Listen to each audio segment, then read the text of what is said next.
Cerita dimulai dengan menampilkan seorang gadis dikejar-kejar oleh rentenir. Dia berlari masuk ke rumah seorang laki-laki. Laki-laki itu menyelamatkannya dan membalut lukanya. Sejak saat itu mereka berdua tumbuh bersama. Waktu berlalu, gadis bernama Han Jae-hee itu berhasil mewujudkan mimpinya menjadi seorang wartawan. Sedangkan laki-laki bernama Maru itu juga sukses menjadi seorang dokter. Masa depan mereka cerah. Namun takdir seolah-olah mempermainkan mereka. Suatu hari, Maru pulang kerja dan menemukan adik perempuannya yang selama ini hidup bersamanya pingsan di lantai. Ia memeriksa denyut nadinya dan tahu bahwa kondisinya tidak baik, harus segera dibawa ke rumah sakit. Pada saat itu, telepon yang akan mengubah nasibnya berdering. Ia mengangkat telepon dan hendak menjelaskan bahwa ia sedang ada urusan. Namun suara di seberang membuatnya tertegun. Han Jae-hee berteriak histeris di telepon, mengatakan bahwa ia telah membunuh seseorang. Karena situasi darurat, Maru segera bergegas keluar, berharap bisa segera kembali.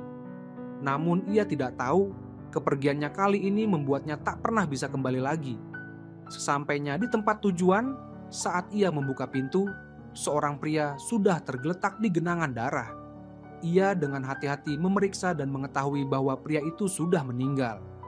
Han Jae-hee tampak tidak percaya bahwa ia telah membunuh seseorang. Terus-menerus menggelengkan kepala dan menangis tanpa henti. Namun semuanya sudah terjadi, melarikan diri tidak ada gunanya. Maru membujuknya untuk menyerahkan diri, namun Han Jae-hee semakin histeris. Ia dengan susah payah mewujudkan mimpinya menjadi wartawan. Jika menyerahkan diri, maka semuanya akan berakhir. Jika seperti itu, ia merasa tidak ada lagi alasan dan makna untuk hidup. Sambil berkata demikian, ia hendak mengambil pecahan kaca untuk mengakhiri hidupnya, namun Maru menghentikannya. Setelah tenang, Han Jae-hee mengambil telepon dan bersiap melapor ke polisi. Namun di tengah pembicaraan, Maru merebut ponselnya dan menciumnya dengan paksa. Ia lalu mulai membereskan barang-barang, berniat untuk menggantikan Han Jae-hee sebagai pelaku. Han Jae-hee hanya memandangnya dengan tatapan rumit. Air matanya terus mengalir. Setelah Han Jae-hee pergi, Maru teringat kata-kata terakhir Han Jae-hee padanya. Ia meminta Maru menunggunya. Ia akan membalas kebaikan Maru dengan sisa hidupnya. Maru berjalan ke jendela, menatap mobil polisi yang datang dengan sirene meraung, lalu menelepon adiknya. Memberitahu bahwa kakaknya tidak bisa menepati janji lagi. Air matanya akhirnya jatuh juga. Sementara itu, Han Jae-hee menemui seorang pria tua dan menyerahkan sebuah dokumen. Pria tua itu memeluk Han Jae-hee yang sangat sedih. Waktu pun berlalu, 6 tahun pun lewat. Han Jae-hee menikah dengan pria tua itu dan memiliki seorang anak berusia 4 tahun. Di depannya ada seorang wanita seumuran dengannya, yaitu putri ketua perusahaan So Yoon-gi, yang juga merupakan anak tirinya. Namun So Yoon-gi sangat membenci Han Jae-hee, membencinya karena telah menghancurkan keluarga bahagianya. Suatu hari, Maru dibebaskan dari penjara dan naik pesawat pulang ke negaranya. Di pesawat terdengar pengumuman bahwa ada penumpang yang tiba-tiba sakit dan membutuhkan dokter. Ternyata yang sakit adalah So Yoon-gi, anak tiri Han Jae-hee. Sebagai mantan dokter magang, Maru maju membantu. Saat itu wanita itu sudah tidak sadarkan diri. Ia memeriksa tekanan darahnya dan tahu bahwa kondisinya kritis, ia harus bertemu wali pasien. Saat wali pasien datang, Maru tertegun karena wanita itu adalah orang yang selama 6 tahun ini selalu ada dalam pikirannya. Seseorang memperkenalkan Maru sebagai dokter. Namun Maru menyangkal, mengatakan bahwa ia dulu mahasiswa kedokteran tapi kemudian dikeluarkan. Ia berdiri dan bertanya pada Han Jae-hee apa hubungannya dengan pasien. Han Jae-hee terdiam.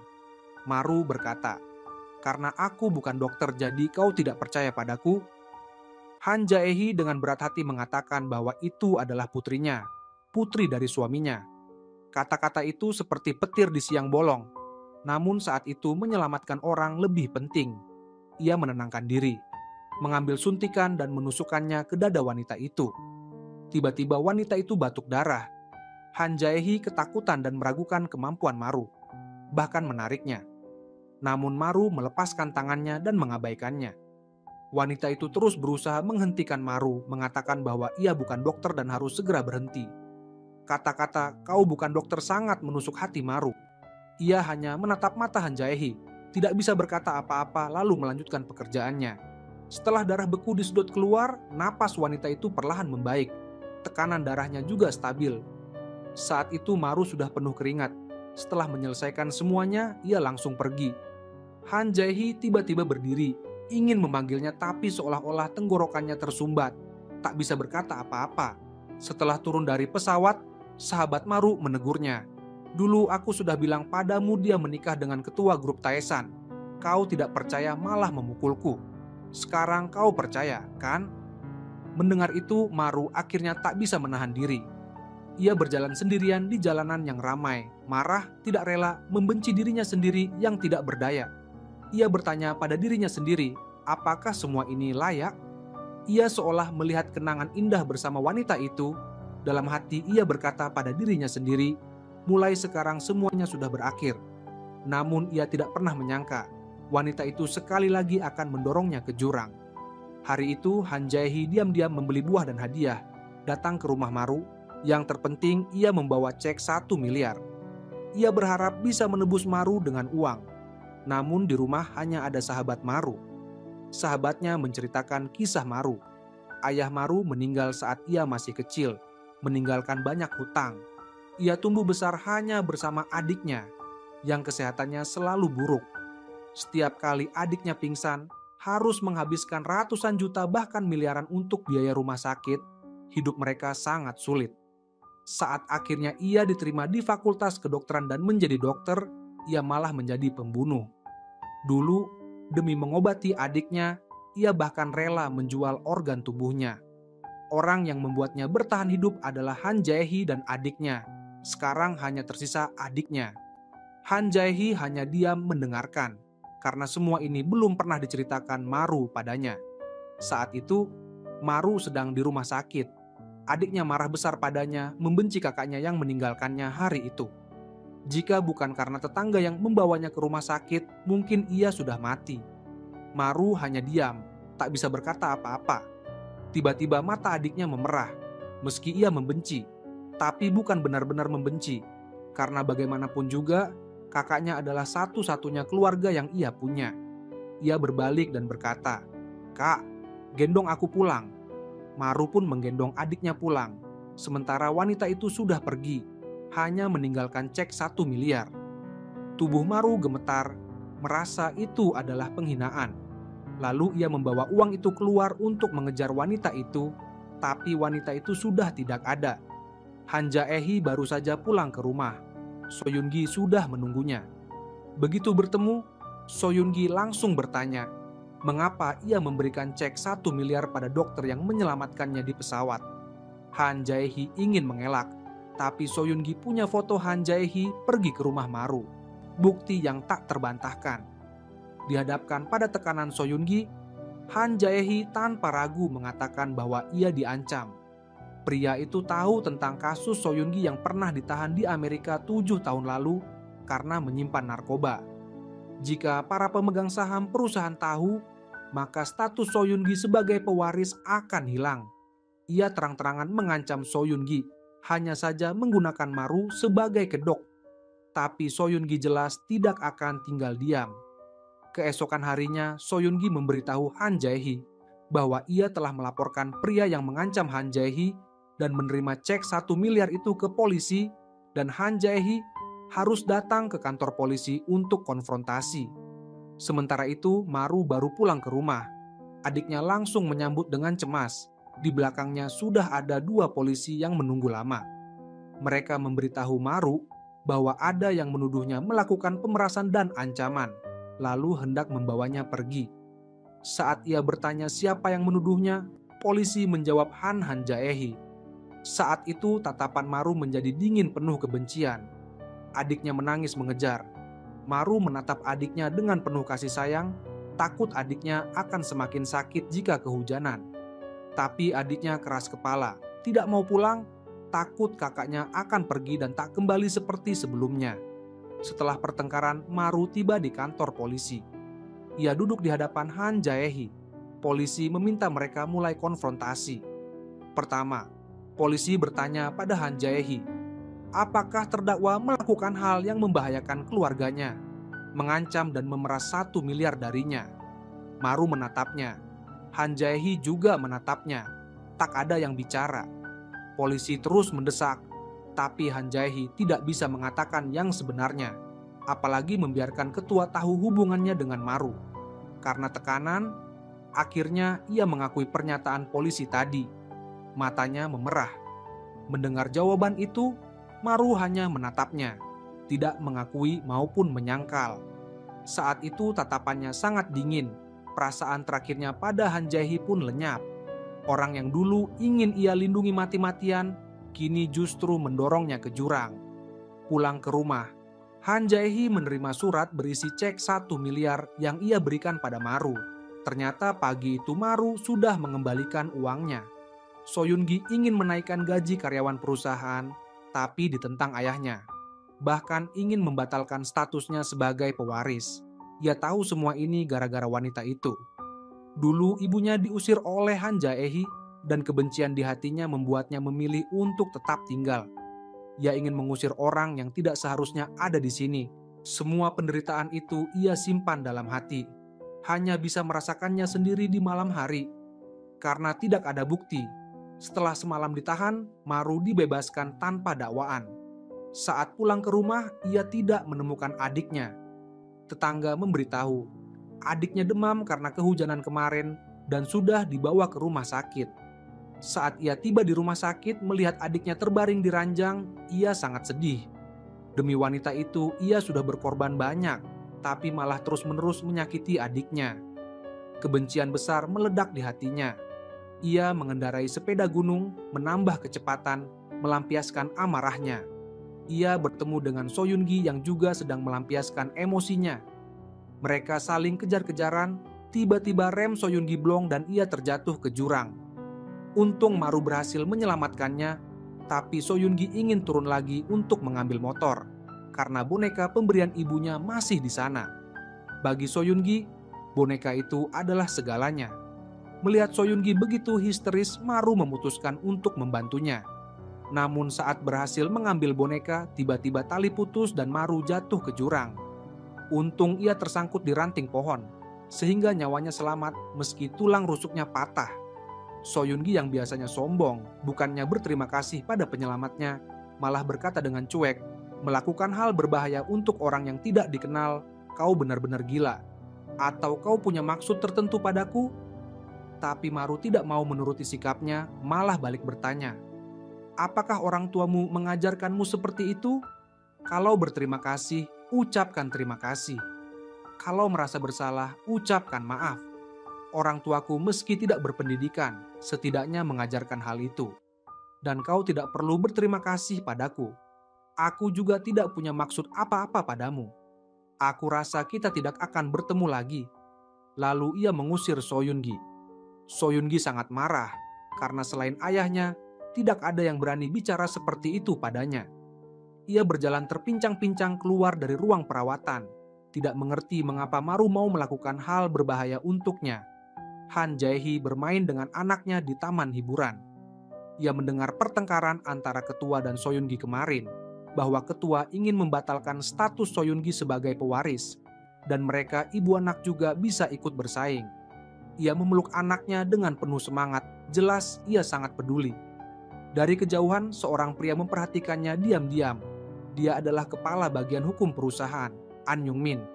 Ia menemui seorang pria dan mengetahui bahwa Han Jae-hee dan Maru pernah berpacaran. Ia mengancam pria itu untuk merahasiakan semuanya. Sementara itu, tangan kanan So Yun-gi, Junha, juga menyelidiki hubungan mereka, tapi mendapat jawaban bahwa mereka tidak punya hubungan apa-apa. Keesokan harinya, So Yun-gi terus terbayang-bayang Maru menulis namanya berulang kali di buku catatan. Saat itu telepon dari rumah sakit berbunyi, hasil tes kecocokan transplantasi sudah keluar. Ternyata So Yun-gi ingin mengorbankan dirinya untuk operasi transplantasi demi ayahnya. Tak disangka, ketua sangat marah. Sebagai pewaris perusahaan, tidak boleh sembarangan mengorbankan tubuhnya. Apa kau mau mengorbankan masa depan perusahaan hanya demi memperpanjang umurku beberapa tahun? Han Jae-hee juga menasihati So Yun-gi untuk menjaga kesehatan, karena kelak ia akan memimpin perusahaan. Melihat kepura-puraan itu, So Yun-gi hanya tersenyum dingin. Han Jae-hee mengatakan bahwa ia juga sudah menjalani tes dan bisa menjadi donor untuk suaminya. Bahkan berkata panjang lebar tentang pengorbanan. Ketua sangat terharu, menggenggam tangan Han Jae-hee, ingin memberikan sebuah pusat perbelanjaan atas namanya. Tapi Han Jae-hee langsung menolak, mengatakan bahwa sebagai istri, membantu suami adalah hal yang wajar, tidak perlu imbalan apapun. Mereka adalah keluarga dan keluarga harus saling berkorban. Ketua semakin terharu, ia tahu So Yun-gi tidak pernah menerima Han Jae-hee, bahkan ingin mengusirnya. Ia memerintahkan pengacara An Yung-min untuk melakukan apapun agar So Yun-gi menerima Han Jae-hee. Sementara itu, sekretaris memberitahu So Yun-gi bahwa hadiah yang ia berikan pada Maru dikembalikan. So Yun-gi langsung membawa hadiah itu ke rumah sakit, tapi Maru sudah pulang.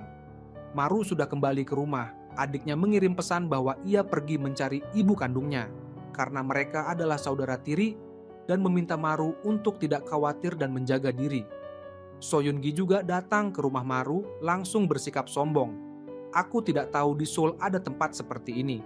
Rumahmu jangan-jangan bangunan ilegal? Ada izin bangunan? Jalan seterjal ini kalau turun salju pasti tidak bisa keluar rumah? Musim dingin pakai pemanas batu bara?" Serangkaian pertanyaan itu membuat Maru malas menanggapinya. Untung So Yun-gi sadar dan bertanya apakah ia menyinggung Maru. Jika ia akan minta maaf, tapi tetap dengan gaya sombong. So Yun-gi bilang ia datang karena merasa Maru menarik, tapi Maru tahu itu hanya kedok untuk menutupi rasa bersalahnya. Ia ingin membantah, tapi Maru tidak memberinya kesempatan bicara. "Aku sudah bilang, ini keputusanku sendiri. Kau tidak perlu berterima kasih atau merasa bersalah. Kita tidak perlu bertemu lagi." Ia berjalan ke depan So Yun-gi dan berkata, "Sekarang kita impas, lalu pergi." So Yun-gi tak menyangka ada pria yang lebih cuek darinya. Saat itu, telepon dari adik Maru masuk. Ayah tiri mereka yang penjudi datang menagih uang.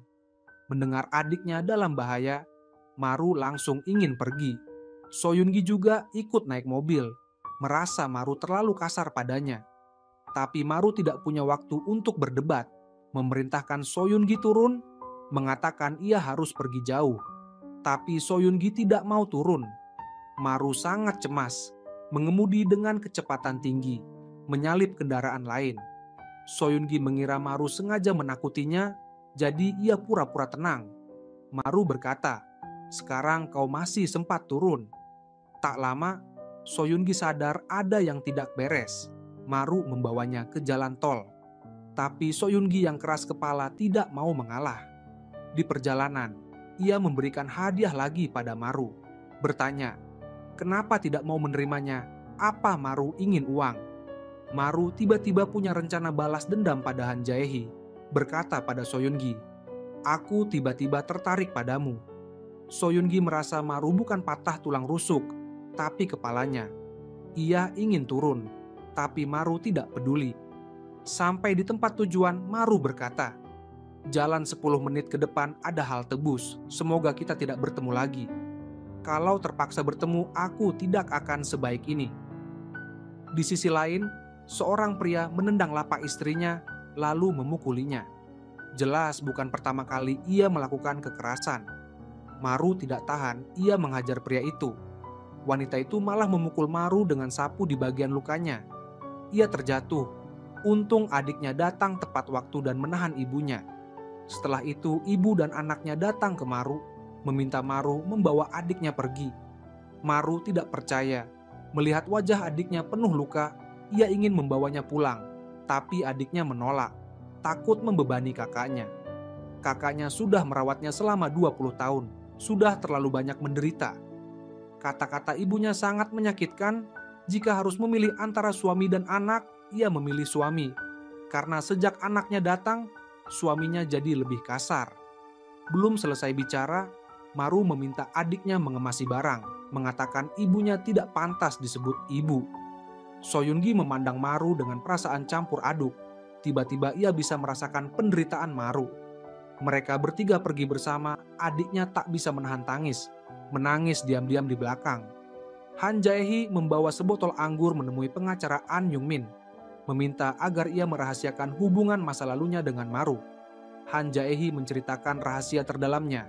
Ibunya seorang pelacur, tidak tahu siapa ayahnya, kakaknya penjudi, ibu dan kakaknya bahkan ingin menjualnya ke rumah bordil demi uang. Saat itu, Maru yang menyelamatkannya. Maru adalah cahaya dan harapannya, bahkan keluarganya. Tapi ia malah mengkhianati Maru. Ia menceritakan semuanya, termasuk Maru yang menggantikan dirinya sebagai pelaku kejahatan. Ia berjalan ke jendela, menenggak habis anggurnya. Sekarang ia menyukai perasaan berada di atas, takut kehilangan segalanya. Maru mengantar Soyungi yang tertidur pulang, kebetulan bertemu Han Jae-hee dan pengacara An Yung-min. Saat Han Jae-hee hendak masuk, pengacara An Yung-min menahannya, bertanya, kenapa menceritakan semua itu? Tidak takut ia memberitahu ketua? Han Jae-hee berkata, kau tidak akan melakukannya, karena aku tahu kau menyukaiku. Setelah berkata demikian, Han Jae-hee langsung mencium pengacara An Yung-min, dan Maru melihat semuanya dengan jelas. Ia sengaja turun dari mobil, ingin Han Jae-hee tahu bahwa ia sudah mengetahui rahasianya. Maru membangunkan Soyungi. Soyungi juga melihat Han Jae-hee, lalu dengan sengaja berkata keras-keras, aku semakin tertarik padamu, besok mau kencan. Maru tersenyum, dan semua itu didengar jelas oleh Han Jae-hee, membuatnya merasa tidak enak. Han Jae-hee tak tahan bertanya pada Soyungi, apa hubungannya dengan pria itu? Apakah ia tahu siapa Maru sebenarnya? Serangkaian pertanyaan itu membuat Soyungi menggoda. Apa kau tahu atau kau suka padanya? Han Jae-hee menduga Maru punya motif balas dendam. Ia tidak bisa membiarkan mereka bersama, lalu mulai menjelek-jelekkan Maru, mengatakan ia orang yang rela melakukan apa saja demi uang. Soyungi langsung menyindir, berarti kau sama saja dengannya. Kata-kata itu membuat Han Jae-hee tidak bisa membantah. Maru menemui Soyungi. Saat melihat Han Jae-hee juga di sana, ia pura-pura tidak kenal, tapi sengaja menyindir Han Jae-hee. Aku pernah lihat kau di TV. Sepertinya kau wartawan yang penuh semangat, selalu berani mengungkap ketidakadilan. Kau pernah bilang, seseorang harus memegang prinsip moralnya. Aku dulu penggemarmu, tapi sayang sekarang tidak lagi. Kata-kata itu jelas-jelas menyindir Han Jae-hee. Saat itu, ketua datang, meminta Soyungi memperkenalkan Maru. Soyungi langsung berkata bahwa ia sedang berpacaran dengan Maru. Mendengar itu, ketua mengundang Maru sarapan bersama, ingin mengenal pacar putrinya. Ia tahu Maru yatim piatu, bekerja sebagai bartender. Kuliah belum selesai sudah dikeluarkan. Ketua ingin tahu alasannya, tapi Maru menolak menjawab. Ketua lalu bertanya pada Soyungi. Tapi Soyungi tidak menjawab langsung. Ia hanya suka Maru yang sekarang, tidak tertarik pada masa lalunya atau alasan ia dikeluarkan. Kalau ketua suka mengorek masa lalu seseorang, bagaimana dengan wanita di sampingmu yang hanya 5 tahun lebih tua dari putrimu? Seberapa banyak kau tahu masa lalunya?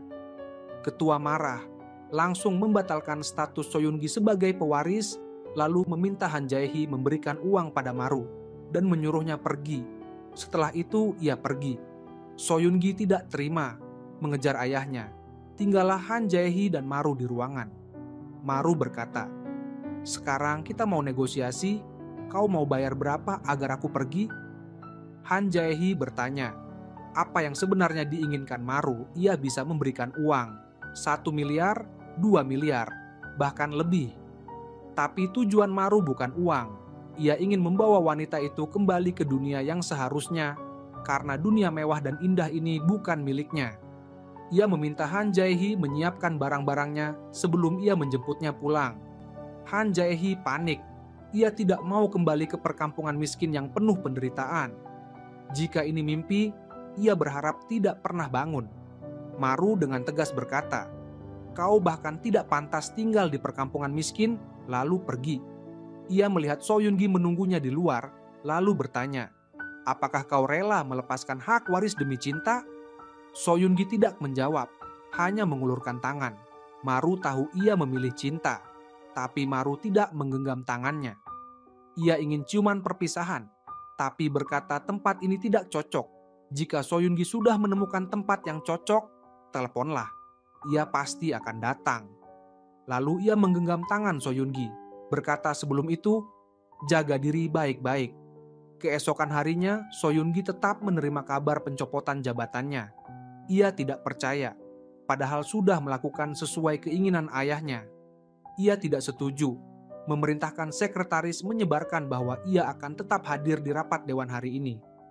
Tapi ia tidak menyangka, pintu ruang rapat dikunci. Tapi Soyungi yang keras kepala tidak mau menyerah, ia terus mengetuk dan berteriak. Saat itu rapat berlangsung canggung. Ketua akhirnya memerintahkan membukakan pintu. Begitu masuk, ia mendengar ketua ingin menjual resort di Jepang untuk menutup kerugian investasi perusahaan. Ia panik, karena itu tempat favorit ibunya, penuh kenangan bersama ibunya. Protesnya sia-sia, ketua tetap ingin menjualnya dan menunjuk Han Jae-hee sebagai penanggung jawab. Maru menerima telepon dari Soyungi yang memintanya menyebutkan 10 orang yang rela melepaskan hak waris demi cinta. Dari zaman dulu hingga karakter di TV, akhirnya terkumpul 10. Soyungi berkata ia ingin bertemu. Sekarang ia di Jepang. Soyungi menceritakan kondisinya pada Maru, ia harus mencari cara menghentikan Han Jae-hee. Jika gagal, ia akan kehilangan hak waris. Maru berkata, jika saat itu tiba, ia akan menerima Soyungi. Sebuah kalimat membuat Soyungi merasa hangat dan terinspirasi saat ini. Dia tidak lagi takut kalah. Bahkan jika kalah, dia masih punya Maru di belakangnya. Jam 10 malam, jam 1 tengah malam, jam 4 dini hari. Namun tidak semua usaha akan membuahkan hasil. Dia belum menemukan cara untuk memecahkan masalah. Saat malam semakin larut dan sunyi, dia berbaring di atas rumput. Dia tidak akan menyerah atau mengakui kekalahan begitu saja. Dia tidur di sana hingga fajar. Seorang pria berjalan ke arahnya. Tak disangka pria itu langsung mengangkatnya dan melemparkannya ke kolam. Maru menempuh ribuan mil, tak peduli hujan dan angin, hanya demi bertemu dengan Soyungi. Maru datang hanya karena satu kalimat, "Aku ingin bertemu denganmu." Melihat tulisan di pintu, dia tidak mengganggu, melainkan duduk diam di samping menemaninya. Melihat Soyungi kelelahan hingga tertidur di atas rumput, Maru memutuskan untuk membantunya. Dia menelepon sahabatnya untuk bertanya bagaimana cara membaca laporan keuangan. Saat ini Park Jae-gil benar-benar frustasi, namun dia tetap menjawab pertanyaan Maru dengan tenang. Setelah menutup telepon, Maru menggunakan bakatnya sebagai kutu buku. Akhirnya dia menemukan jawabannya. Melihat Soyungi masih tidur, dia langsung mengangkatnya dan melemparkannya ke air. Soyungi memandangnya dengan wajah terkejut, lama tak bisa bereaksi. Maru memberitahunya cara memecahkan masalah, tapi Soyungi sudah tak punya waktu untuk terkejut atau berterima kasih. Dia berkata, setelah dia menang, dia akan membayar semua rasa terkejut, terima kasih, dan sebuah ciuman sekaligus. Dia langsung menelepon Han Jae-hee, memintanya segera menghentikan pekerjaannya. Namun Han Jae-hee jelas tidak sebodoh itu. Dia sudah lebih dulu memberitahu pihak pembeli untuk menandatangani kontrak. Saat Soyungi tiba, kontrak sudah ditandatangani. Seketika dia tidak bisa menerima kenyataan bahwa semua usahanya sia-sia. Dengan marah dia merobek kontrak di atas meja hingga hancur. Soyungi berkata, selama dia masih ada, tak ada yang bisa menjual resort ini. Dia mengeluarkan telepon, ingin menelepon ketua untuk menjelaskan bahwa dia punya cara menyelesaikan masalah keuangan perusahaan. Namun Han Jae-hee langsung merebut ponselnya dan menampar Soyungi. Dia berkata pada Soyungi, sebagai orang tua, ketika anak muda kehilangan arah, melakukan kebodohan dan tidak mau mendengar, dia berhak untuk menegur. Selain itu, orang yang paling ingin menjual tempat ini adalah ketua. Dia ingin menghapus semua kenangan tentang ibumu. Kata-kata itu seperti petir di siang bolong bagi Soyungi. Dia sulit menerima kenyataan ini. Jika memang begitu, bagaimana dia bisa menjaga kenangan terakhir tentang ibunya? Tapi dia lupa, dia masih punya Maru. Saat itu telepon dari Maru masuk. Sepertinya dia sudah tahu hasilnya akan seperti ini. Dia meminta Soyungi mengaktifkan speaker. Ternyata dia sudah menyelidiki latar belakang perusahaan lawan. Ternyata perusahaan itu dulu pernah disegel karena membuang limbah domestik, sekarang hanya berganti nama. Tujuan mereka membeli tempat ini adalah untuk membangun pabrik limbah. Jika warga di sini tahu aib kalian, mereka pasti akan mengusir kalian. Setelah mendengar kata-kata Maru, pihak lawan langsung kabur. Soyun-gi menang. Dia berhasil mempertahankan segalanya. Mereka berjanji akan bertemu nanti. Untuk pertama kalinya dia berdandan dan memakai rok. Tapi sepertinya dia tidak terlalu pandai soal ini. Dengan wajah bahagia dia datang ke tempat yang dijanjikan. Tapi Maru tak kunjung muncul. Jika seorang ayah bersikap keras dan kejam pada anaknya, bahkan tidak manusiawi, itu bukan berarti dia tidak mencintaimu. Hanya saja caranya mencintai berbeda dengan orang lain. Ketua juga tidak terkecuali.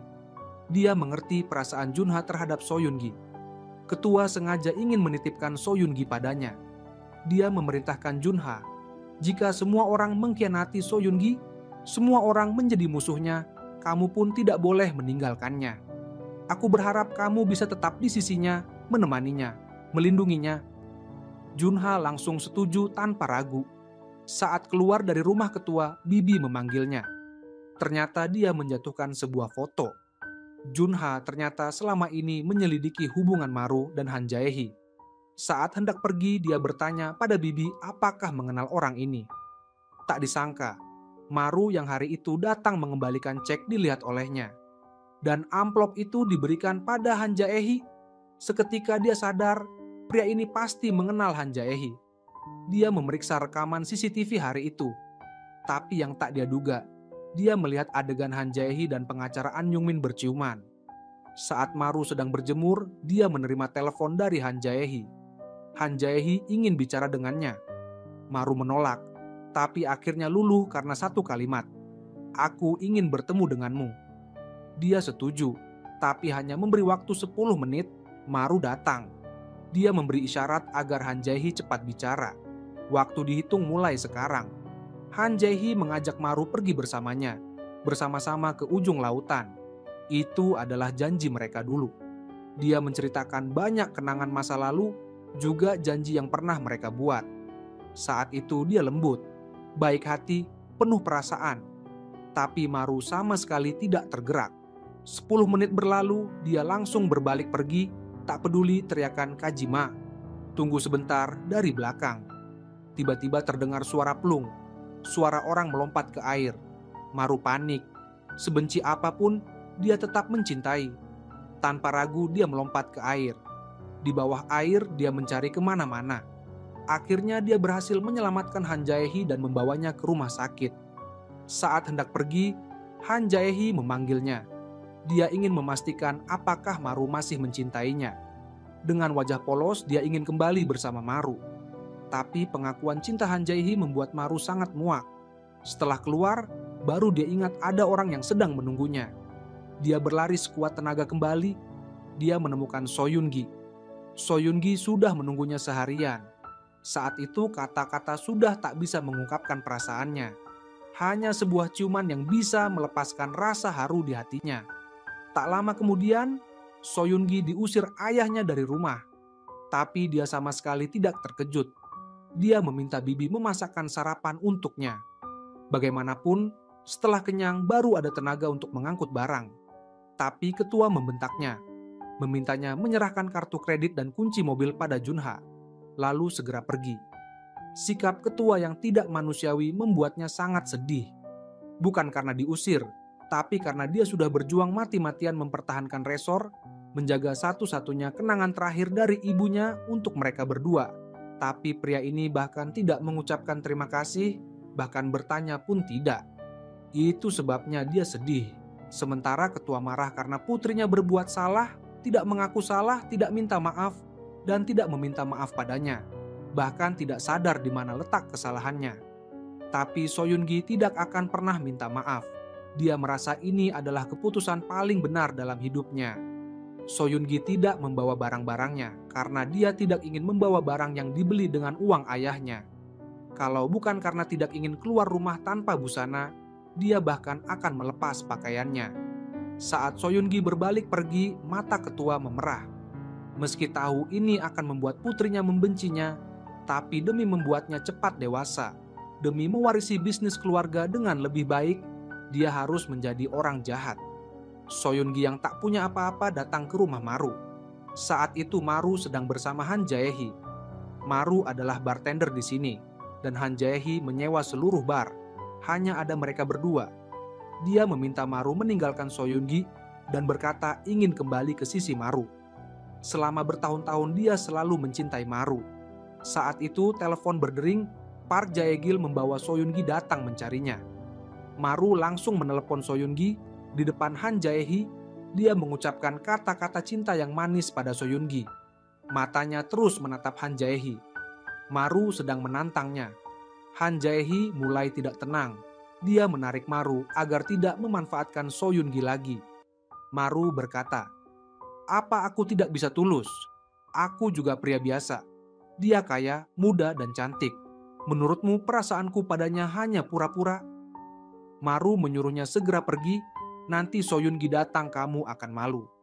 Tak disangka Han Jae-hee langsung menciumnya. Han Jae-hee berkata, nanti kalau Soyungi datang, dia akan menyambutnya dengan cara yang sama. Dia ingin hancur bersama Maru. Tapi Maru hanya tersenyum nakal, lalu membalas ciuman itu dengan lebih panas dan gila, bahkan mengambil ponsel untuk merekam momen indah itu. Karena mengirim foto itulah yang benar-benar akan menghancurkan segalanya. Saat itu Soyungi sudah sampai di depan bar. Saat hendak masuk, dia menerima foto di ponselnya. Isinya adalah momen mesra Han Jae-hee dan pengacaraan. Dia langsung mencari Junha. Soyungi hampir tak bisa menahan amarahnya, tapi Junha tidak banyak membahas soal itu. Dia hanya menggunakan foto itu untuk membangkitkan semangat juang Soyungi. Karena Han Jae-hee sudah mulai mengambil alih urusan perusahaan. Sekarang dia harus kembali ke perusahaan. Jika Soyungi tidak segera kembali, mungkin dia tidak akan pernah bisa kembali lagi. Sekarang Soyungi harus menyelesaikan masalah mogok kerja karyawan perusahaan. Dengan begitu, ketua punya alasan untuk mempekerjakannya kembali. Cara Soyungi adalah minum bersama mereka. Dia bertaruh, jika mereka bisa membuatnya mabuk, semua syarat mereka akan dia penuhi. Maka dia minum tanpa henti, satu baskom demi satu baskom. Akhirnya dia membuat dirinya sendiri mabuk. Dia meninggalkan Junha dan pergi ke dekat rumah Maru. Dia menelepon Maru berkata, "Sekarang kepalaku penuh denganmu. Kau berjalan, berlari, terbang di pikiranku." Maru melihatnya, berjalan ke arahnya. Diam-diam mendengarkan keluh kesahnya. Saat itu dia melepaskan semua topengnya. Biasanya dia kuat, galak, tak bisa diganggu. Dia membungkus dirinya seperti landak, tapi itu hanya untuk melindungi diri, menyembunyikan kesepian dan kelemahan di hatinya. Sekarang dia hanya seorang wanita yang kurang rasa aman, seorang wanita yang mendambakan sandaran. Maru membawanya pulang. Melihat wanita malang di depannya, hatinya timbul rasa bersalah. Keesokan harinya, Soyungi memandang pria di depannya. Hatinya manis dan berdebar. Dia tahu semalam dia mengucapkan banyak kata cinta pada Maru, dan bertanya apa reaksi Maru setelah mendengarnya. Tak disangka Maru berkata, "Kau tertipu." Tapi Soyungi jelas tidak mengerti makna sebenarnya dari kata-kata itu. Dia langsung menciumnya lalu pergi. Dia pergi ke perusahaan, menjual semua asetnya, menyelesaikan semua syarat karyawan yang mogok. Setelah itu dia bersiap mencari Maru, tapi ibu tetangga memanggilnya, meminta tolong membawakan sesuatu. Saat dia mengambilnya, ternyata itu adalah foto kelulusan Han Jae-hee dan Maru bersama. Soyungi langsung sedikit linglung. Saat melihat Maru keluar, dia diam-diam menyembunyikan foto itu dan pura-pura tidak terjadi apa-apa. Maru melihat wajahnya tidak baik, tapi tidak banyak bertanya. Sekarang dia harus mencari seseorang. Baru saja Maru pulang ke rumah dan menemukan Park Jae-gil dipukuli. Ternyata kakak preman Han Jae-hee sudah keluar dari penjara, bahkan merampas ponsel Maru. Saat itu Han Jae-hee juga menerima telepon dari kakaknya yang menggunakan ponsel Maru. Dia panik. Bagi dia, kakaknya adalah mimpi buruk. Maru menemukan Han Jae-sik. Begitu bertemu, Han Jae-sik langsung berkata ingin membalaskan dendam Maru. Dia tahu Han Jae-hee mengkhianati Maru, juga menebak bahwa 6 tahun lalu Maru menggantikan Han Jae-hee sebagai pelaku kejahatan. Dia tahu Maru tidak mungkin membunuh orang karena dia sangat mengenal adiknya. Dia sendiri dimasukkan ke penjara oleh adiknya. Han Jae-sik meminta Maru memberitahu keberadaan adiknya. Dia akan membalaskan dendam untuk Maru dan dirinya sendiri. Maru marah. Dia memperingatkan Han Jae-sik dia tidak akan membiarkan bajingan ini mendekati Han Jae-hee. Meski harus masuk penjara lagi, dia tidak akan membiarkan siapapun menyakiti Han Jae-hee. So Yun-gi mengetahui semua tentang Maru dari Junha, pembunuhan, penjara, hubungan masa lalu dengan Han Jae-hee, termasuk Maru yang memanfaatkannya untuk balas dendam. Dia berusaha menahan diri, berusaha bersikap tenang. Junha ingin membantunya membalas dendam pada Maru, tapi So Yun-gi menolak. Dia tidak mengizinkan siapapun ikut campur urusannya dengan Maru. Dia sudah punya keputusan. Karena hari ini Han Jae-sik meneleponnya dengan ponsel Maru. Han Jae-hee mengira Maru memanfaatkan Han Jae-sik untuk membalas dendam padanya. Dia akan membuat Maru menyesali keputusannya. Tapi Maru tidak menjelaskan apapun. Dalam perjalanan pulang, Maru bertemu So Yun-gi. So Yun-gi menariknya ke gunung untuk minum. Mereka bersama-sama memandang gemerlap kota. Tiba-tiba dia bertanya pada Maru, "Kalau kamu menikah akan mengirim undangan padaku?" Melihat Maru tidak menjawab, dia berkata, "Jangan-jangan kamu ingin menikah denganku?" Maru mengerti. Dia bertanya, "Kenapa tiba-tiba seperti ini?" So Yun-gi berkata, "Ini tidak tiba-tiba." Dia jatuh cinta pada Maru hanya karena dorongan sesaat, karena kebingungan sesaat. Ini seperti mimpi. Saat bangun semuanya harus berakhir. Maru tidak menahan. Cinta mereka yang baru saja dimulai sudah harus berakhir. So Yun-gi pergi dengan hati hancur. Saat itu hatinya sangat sakit, tapi dia berkata pada Maru kata-kata paling kejam. Bukan karena dia tidak mencintai, hanya agar dirinya tidak terlihat terlalu menyedihkan. Dia berjalan tertatih-tatih di jalan, samar-samar melihat Han Jae-hee, dan akhirnya pingsan karena terlalu sedih. Maru duduk sendirian, tampak kesepian. Mungkin dia juga mencintai, tapi semuanya sudah berakhir. Dia juga harus pulang. Tiba-tiba sebuah tongkat memukul kepalanya. Maru diserang orang. Dalang di baliknya adalah Han Jae-hee. Dia memberikan Maru sebuah rumah di Amerika dan sebuah peternakan. Syaratnya Maru harus meninggalkan So Yun-gi. Dia juga mengancam Maru, "Jika tidak menurut, lain kali yang disakiti adalah keluargamu." Tak disangka, Han Jae-hee langsung menyesal. Sang ketua mengetahui pengkhianatan istrinya. Dia marah, tapi hanya marah karena dia tidak pernah benar-benar mencintai Han Jae-hee, juga tidak pernah benar-benar percaya padanya.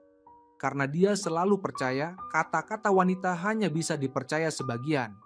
Dia meminta Junha untuk merahasiakan ini dan mencari bukti kejahatan Han Jae-hee dan pengacaraan. Jika tidak ditemukan, maka buatlah bukti untuk mereka. Dia ingin mereka menghabiskan sisa hidup di penjara. Semua ancaman Han Jae-hee pada Maru didengar oleh So Yun-gi. Dia memarahi Han Jae-hee karena khawatir pada Maru, meski mereka sudah putus. Dia ingin mencari Maru tapi dikurung oleh ketua. Han Jae-hee menerima telepon dari kakaknya Han Jae-sik dan mengetahui semua yang telah dilakukan Maru untuknya. Dia salah paham pada Maru. Sekarang hatinya sakit dan menyesal. Dia mulai menyesal, merasa bersalah pada pria itu.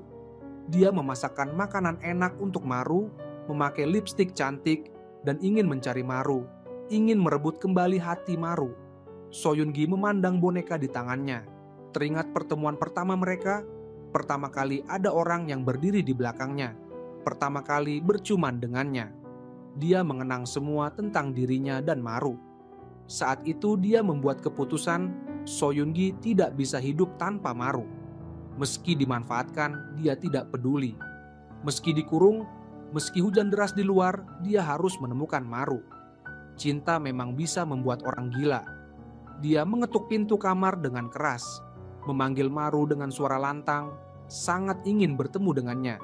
Dia berdiri diam di depan pintu, entah berapa lama. So Yun-gi kecewa, perlahan berbalik pergi. Tapi akhirnya pintu terbuka. Akhirnya dia menunggunya.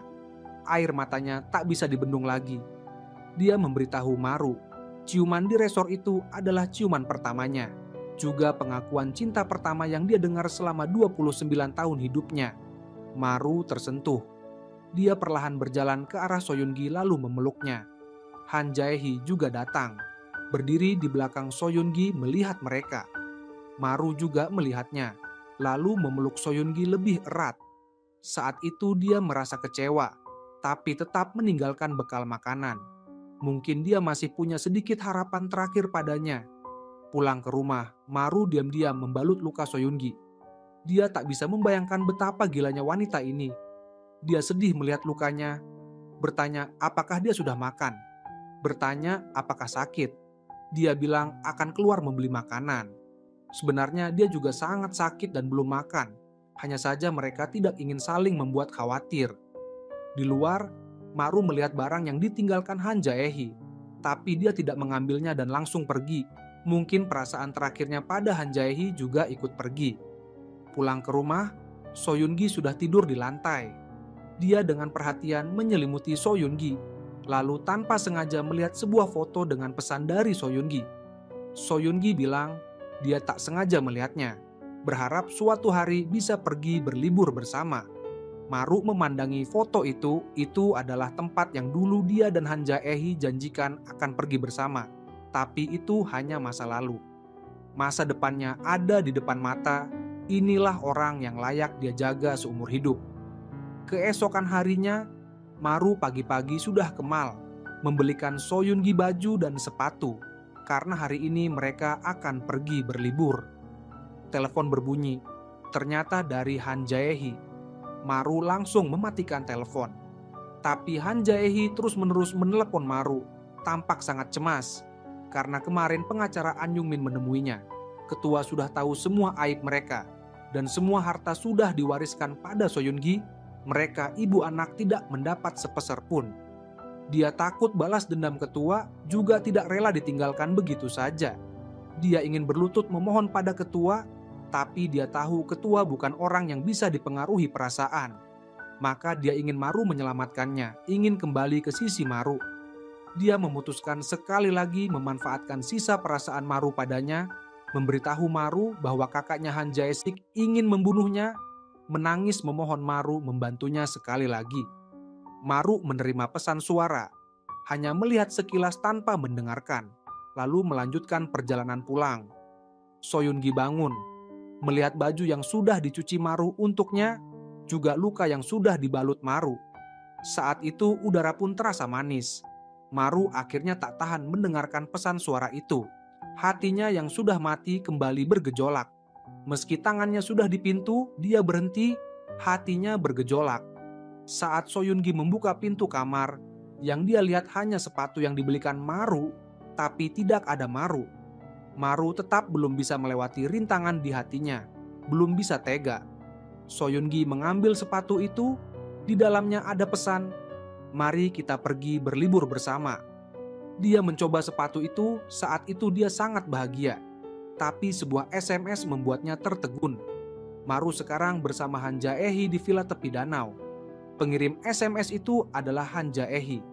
Maru datang, melihat rumah yang berantakan, melihat wanita meringkuk di pojok, hatinya kacau. Maru seolah melihat Han Jae-hee di masa lalu, dulu dia juga seperti itu. Maru mencari kotak obat, lalu telepon berdering, ternyata dari Han Jae-sik.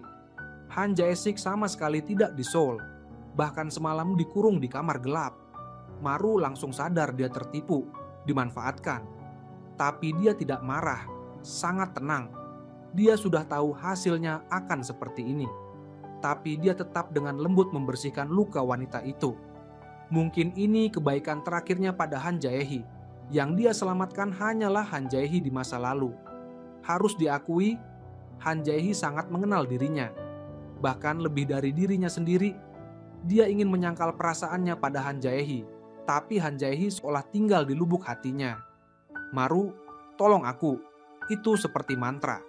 Dia bahkan rela meninggalkan adiknya yang demam, asalkan Han Jae-hee memanggil, dia akan datang seperti orang gila. Apapun yang dilakukan Han Jae-hee, dia akan memaafkan, menunggu, dan menoleransi. Dia seperti pria lemah tanpa harga diri. Di luar pintu, So Yun Gi diam-diam mendengarkan semuanya, tubuhnya bergetar. Kata-kata itu seperti pisau yang menusuk jantungnya. Dia berbalik pergi. Saat itu sosoknya tampak sangat kesepian. Han Jae-hee sangat menyesal atas semua yang dia lakukan pada Maru. Dia rela meninggalkan segalanya, kembali ke perkampungan miskin tempat dia pernah hidup, ingin kembali ke sisi Maru. Tapi Maru langsung menolaknya, berkata, "Apapun yang terjadi padamu nanti, aku tidak peduli lagi." Saat itu dia akhirnya bisa melepaskan. Maru melihat So Yun Gi yang pergi, lalu meneleponnya. Tapi So Yun Gi tidak mengangkat. So Yun Gi pergi ke tempat di foto itu, mengirimkan foto yang dia ambil pada Maru. Maru menerima foto itu dan langsung pergi, seperti orang gila. Seperti dulu saat mencari Han Jae-hee, sama-sama nekat. Akhirnya dia bertemu So Yun Gi. Dia tahu So Yun Gi salah paham. Melihat punggung So Yun Gi yang sedih, Maru menyesal telah memanfaatkan So Yun Gi. Dia merasa seperti penjahat, merasa tidak pantas untuk So Yun Gi. Meski dia sudah jatuh cinta pada So Yun Gi, dia tetap membuat keputusan kejam, ingin putus dengan So Yun Gi. So Yun Gi putus asa, berlari ke arahnya tanpa peduli apapun, tapi hasilnya seperti ini. Di sisi lain, ketua memerintahkan orang untuk mengumpulkan bukti kejahatan istrinya, ingin memasukkan istrinya ke penjara. Tapi yang tak dia duga, Han Jae-hee sudah mendapatkan dokumen berisi semua bukti kejahatan pembukuan palsunya. Ketua marah, tapi karena terlalu marah, dia sakit. Dia ingin mengambil obat, tapi Han Jae-hee memaksanya membagi setengah harta. Ketua pun meninggal, membuat Han Jae-hee panik. Dia ingin menelepon ambulans, tapi pengacara An Yung-min mencegahnya. Jika ketua tidak mati, mereka berdua akan tamat. Mereka punya alasan untuk melakukan ini. Sementara itu, telepon Junha dengan ketua belum ditutup, dia mendengar semuanya. Tapi pengacara An Yung-min segera menyadari telepon itu, dan sama sekali tidak panik. Dia melemparkan bom besar pada Junha. Ternyata kematian ibu So Yun Gi adalah hasil rencana ayah Junha. Jika So Yun Gi tahu, Junha tak berani membayangkan akibatnya, akhirnya dia memilih kompromi. Saat itu So Yun Gi menerima kabar kematian ayahnya. Dia seperti kehilangan jiwa seketika. Dikhianati orang yang dicintai, ditambah kematian ayah secara tiba-tiba, dia tak bisa menerima kenyataan ini. Dia mengemudi seperti orang gila dan di depannya adalah mobil Maru. Dia menginjak gas dan menabraknya. 2 tahun kemudian, Han Jae-hee menjadi pejabat sementara perusahaan. Selama So Yun Gi tidak kembali, dia bisa berkuasa penuh di grup. Tapi dia juga mendapat cemoohan dari orang lain, dicap sebagai wanita simpanan ketua, anjing penjaga rumah untuk So Yun Gi. Orang-orang itu adalah pendukung So Yun Gi. Jadi dia sangat membenci So Yun Gi. Dia berharap So Yun Gi tidak akan pernah kembali. Sementara itu, Maru berubah menjadi penipu. Demi uang dia menipu orang tanpa perasaan. Bahkan tak peduli jika mengancam nyawa orang lain. Semua itu dia lakukan demi mengumpulkan uang untuk mengobati adiknya. Dia sering melamun menatap foto So Yun Gi di malam hari, mengenang saat So Yun Gi menyatakan cinta padanya di tengah hujan. Tapi adiknya tidak suka Maru yang sekarang, setiap hari menangis. Lebih baik dia mati cepat, asalkan Maru bisa kembali seperti dulu. Park Jae-gil juga tidak tahan melihat Maru yang sekarang. Sejak kecelakaan itu, Maru seperti orang yang berbeda. Dia sering memarahi Maru, juga menangis memohon agar Maru cepat kembali seperti dulu. Dia juga setiap hari mengunjungi adik Maru, menulis lelucon di buku untuk menghiburnya, juga membujuknya agar percaya Maru pasti akan kembali seperti dulu. Maru tetap keluar rumah untuk menipu seperti biasa. Pertengkaran 2 anak dan seorang wanita membuatnya berhenti. Mereka bertengkar tentang bagaimana menulis nama Kang Maru. Dia berbalik melihat nama yang salah ditulis wanita itu, mengambil pena di tanah dan menuliskan nama yang benar di dinding. Wanita itu menoleh padanya dengan terkejut, buru-buru mengeluarkan kamera dari tas, isinya penuh dengan foto dia dan Maru. Ternyata So Yun Gi kehilangan ingatan. Bahkan dia lupa bagaimana cara menulis huruf. Selama setahun terakhir ini dia tinggal di rumah sekretaris Hyun Jung. Satu-satunya barang yang dia miliki hanyalah kamera ini. Dan dia hanya tahu bahwa orang di foto itu bernama Kang Maru. Namun, pada saat itu seolah-olah dia mengingat segalanya kembali. Maru membawa Soyun-gi pulang ke tempat tinggalnya. Dia memandang sekeliling rumah dengan rasa penasaran, merasa seperti pernah kesini sebelumnya. Karena dia kehilangan ingatan, dia melupakan semua hal. Bahkan untuk menghitung pun dia harus menggunakan jari. Namun satu-satunya hal yang bisa dia ingat hanyalah Maru. Dia ingat bahwa dulu mereka adalah sepasang kekasih. Mereka pernah saling mencintai dengan sangat dalam. Sekretaris Hyunjung memohon kepada Maru agar membantu Soyun-gi memulihkan ingatannya. Namun Maru dengan dingin menolaknya. Dia memberitahu Soyun-gi bahwa mereka hanya pernah berfoto bersama, tidak ada hubungan apa-apa. Pada saat itu Han Jae-sik tiba-tiba datang. Maru langsung menarik Soyun-gi dan memeluknya erat-erat. Maru tidak berani membiarkan Han Jae-sik melihat wajahnya. Setelah Han Jae-sik pergi, dia kembali bersikap dingin dan ingin mengusir Soyun-gi. Soyun-gi sangat sedih, tapi dia tahu Maru sedang berbohong karena hatinya masih mengingat Maru. Maru pun pergi dengan tegas. Sebenarnya dia bukan orang yang tidak berperasaan, hanya saja waktunya sudah tidak banyak lagi. Kecelakaan mobil itu membuatnya menderita pendarahan otak. Dia harus segera menjalani operasi. Jika tidak, dia akan mati. Namun operasi itu sangat berisiko, bisa membuatnya menjadi koma. Karena itu, dia harus segera mengumpulkan uang untuk biaya pengobatan adiknya di masa depan. Sikap dingin Maru membuat Soyun-gi sangat sedih. Dia hanya bisa pulang bersama sekretaris Hyunjung. Sementara itu, Han Jae-sik mengikuti mereka diam-diam dan memotret Soyun-gi. Di sisi lain, Maru melihat pesan yang ditinggalkan Soyun-gi untuknya. Soyun-gi memberitahu Maru jika suatu hari Maru mengingatnya, jangan lupa untuk meneleponnya. Saat Maru pulang ke rumah, Park Jae-gil sudah menunggunya. Adiknya kabur dari rumah. Dia telah mengembalikan semua uang keluarga kepada orang-orang yang pernah ditipu Maru. Maru marah karena uang itu didapatkan dengan mengorbankan hati nurani, bahkan jiwanya. Jika tidak ada uang, bagaimana adiknya bisa berobat? Park Jae-gil juga marah, justru karena Maru mencari uang dengan cara kotor, adiknya lebih memilih mati daripada menggunakan uang haram itu. Park Jae-gil juga merasa Maru sudah berubah. Dia merasa lelah hidup bersama Maru, jadi dia juga ingin pergi. Namun setelah itu dia langsung mencari adiknya. Dia mulai menasihati adiknya, menegur karena terlalu keterlaluan pada Maru.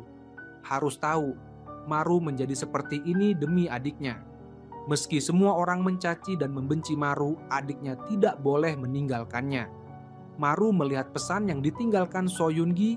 Dia ingin menelepon Soyun-gi, tapi dia merasa sudah tidak pantas lagi mengganggu Soyun-gi. Meski dia sangat merindukannya dan ingin mengakui perasaannya pada Soyun-gi. Sementara itu, Soyun-gi juga memikirkan Maru. Mereka saling merindukan di malam yang sama. Keesokan harinya, Han Jae-sik membawa foto dan menemui An Yung-min, langsung meminta sebuah apartemen 20 lantai. Tapi dia tidak mau cuma-cuma. Dia punya cara untuk membuat Soyun-gi menghilang selamanya. Han Jae-sik datang ke rumah sekretaris Hyunjung, mengaku sebagai sepupu Maru dan akan membawa Soyun-gi menemui Maru. Soyun-gi sangat senang. Dia ingin mengenakan pakaian terbaik dan anting paling berkilau. Ingin menunjukkan sisi tercantiknya pada orang yang paling dia cintai. Namun dia tertipu oleh Han Jae-sik.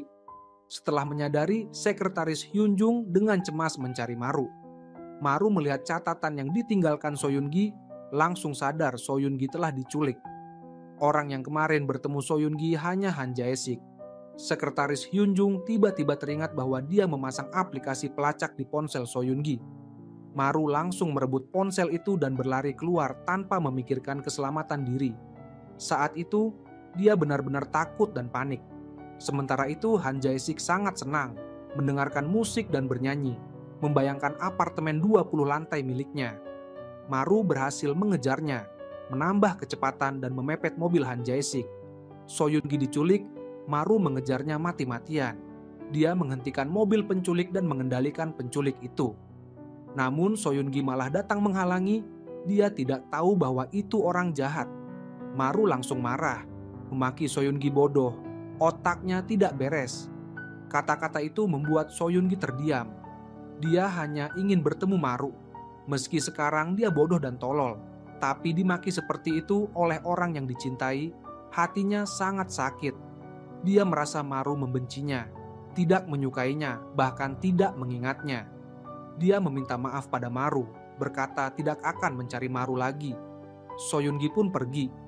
Dia duduk di taksi, air matanya tak henti-hentinya mengalir. Meski aksinya gagal, Han Jae-sik tetap berbohong bahwa dia sudah mengirim Soyungi pergi. Sekarang dia di kasino dan sudah kalah semua uangnya. Dia meminta Han Jae-hee segera mengirim uang, tapi yang datang malah mobil polisi. Han Jae-hee mengkhianatinya karena Han Jae-hee tahu kakaknya itu seperti anjing yang tak pernah kenyang. Sekali minta pasti akan ada kedua kali, bahkan seumur hidup tak akan tenang. Setelah kalah, Han Jae-sik keluar lebih awal dari kasino, sehingga lolos dari bahaya.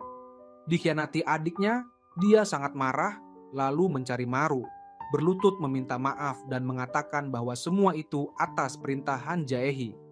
Maru langsung teringat kata-kata sekretaris Hyunjung. Jika Han Jae-hee tahu Soyungi masih hidup, dia pasti akan mencelakai Soyungi, bahkan mengancam nyawanya. Karena itu, mereka menyembunyikan Soyungi. Tapi sekarang Soyungi sudah ketahuan. Maru tahu Soyungi dalam bahaya. Dia menanyakan alamat dan langsung berlari keluar. Saat itu dia memutuskan untuk melindungi Soyungi, tidak akan melepaskannya lagi. Maru menemukan Soyungi, tapi Soyungi masih marah padanya. Tidak mau pergi bersama Maru, mengunci diri di kamar. Maru bicara di balik pintu, menceritakan masa lalu mereka. Pertemuan pertama di pesawat, kedua di tepi tebing. Soyungi mendengarkan dengan tenang. Pintu pun terbuka, dia mau pergi bersama Maru. Saat itu anak buah An Yungmin sudah datang, tapi Maru sudah membawa Soyungi pergi. Di perjalanan Maru terus menceritakan masa lalu mereka.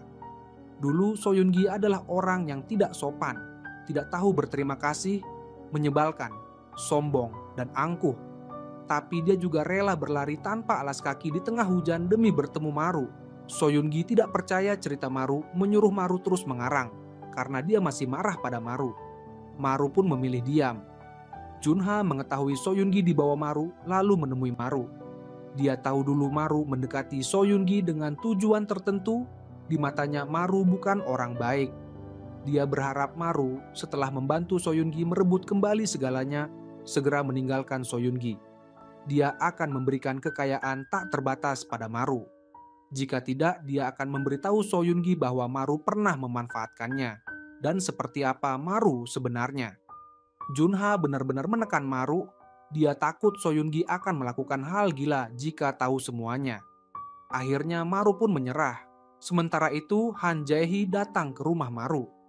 Sekarang dia sudah punya kekayaan dan kekuasaan tak terbatas, tapi dia tidak bahagia karena kehilangan orang yang paling dicintai. Saat dia membuka pintu, rumah itu sudah kosong. Melihat tempat yang dulu akrab, dia tampak sangat kesepian.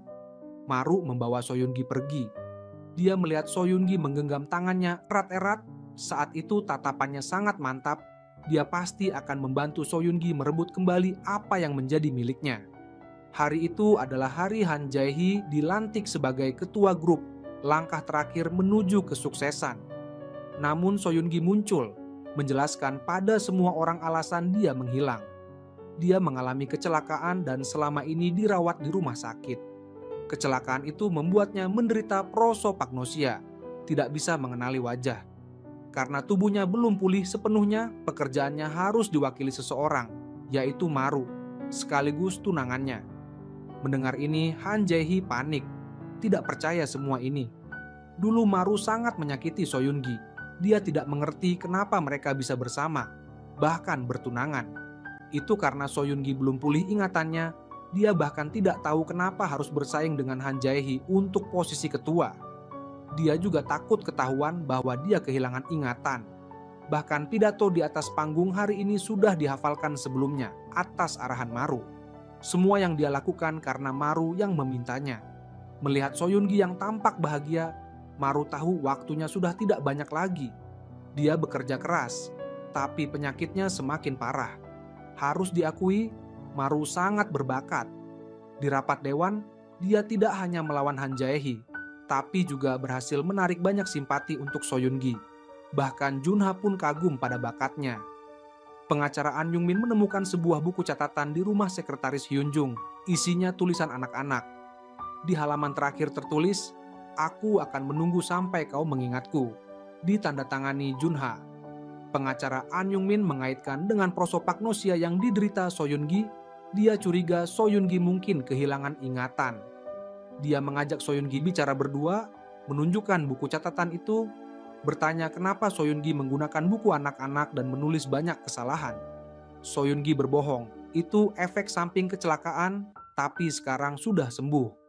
Pengacara An Yung Min meminta So Yun-gi membuktikan, menyebutkan namanya sendiri, dan mengatakan bahwa dia dulu adalah orang kepercayaan ketua yang bertugas melindungi So Yun-gi. So Yun-gi tidak tahu siapa dia. Dihadapkan pada desakan pengacaraan, So Yun-gi sangat gugup.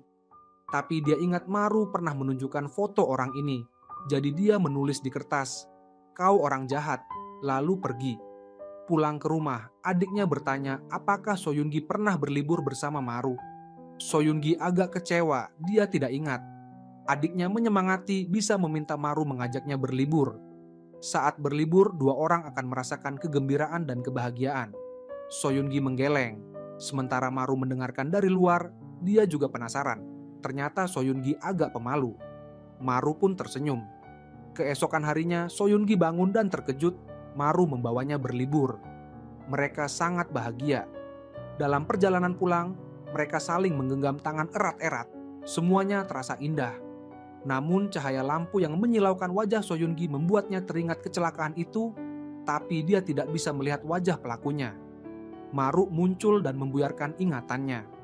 So Yun-gi merasa pria di depannya akan meninggalkannya. Dia sangat takut. Maru menatap mata So Yun-gi, berkata dia tidak akan pernah meninggalkannya, akan selalu menemani So Yun-gi. Tiba-tiba bel berbunyi, yang datang adalah jaksa. Mereka ingin menggeledah rumah Maru atas laporan pengacara An Yung Min yang menuduh Maru membocorkan rahasia perusahaan. Jaksa segera menemukan bukti di rumah Maru dan ingin membawanya untuk diperiksa. Maru sangat tenang. Dia ingin sarapan dulu di rumah. Karena itu pertama kalinya So Yun-gi menyiapkan sarapan untuknya. So Yun-gi sangat khawatir pada Maru. Maru tahu ada yang ingin menjebaknya. Dia punya cara membuktikan dirinya tidak bersalah. Maru menolak ikut karena mereka tidak punya surat penangkapan.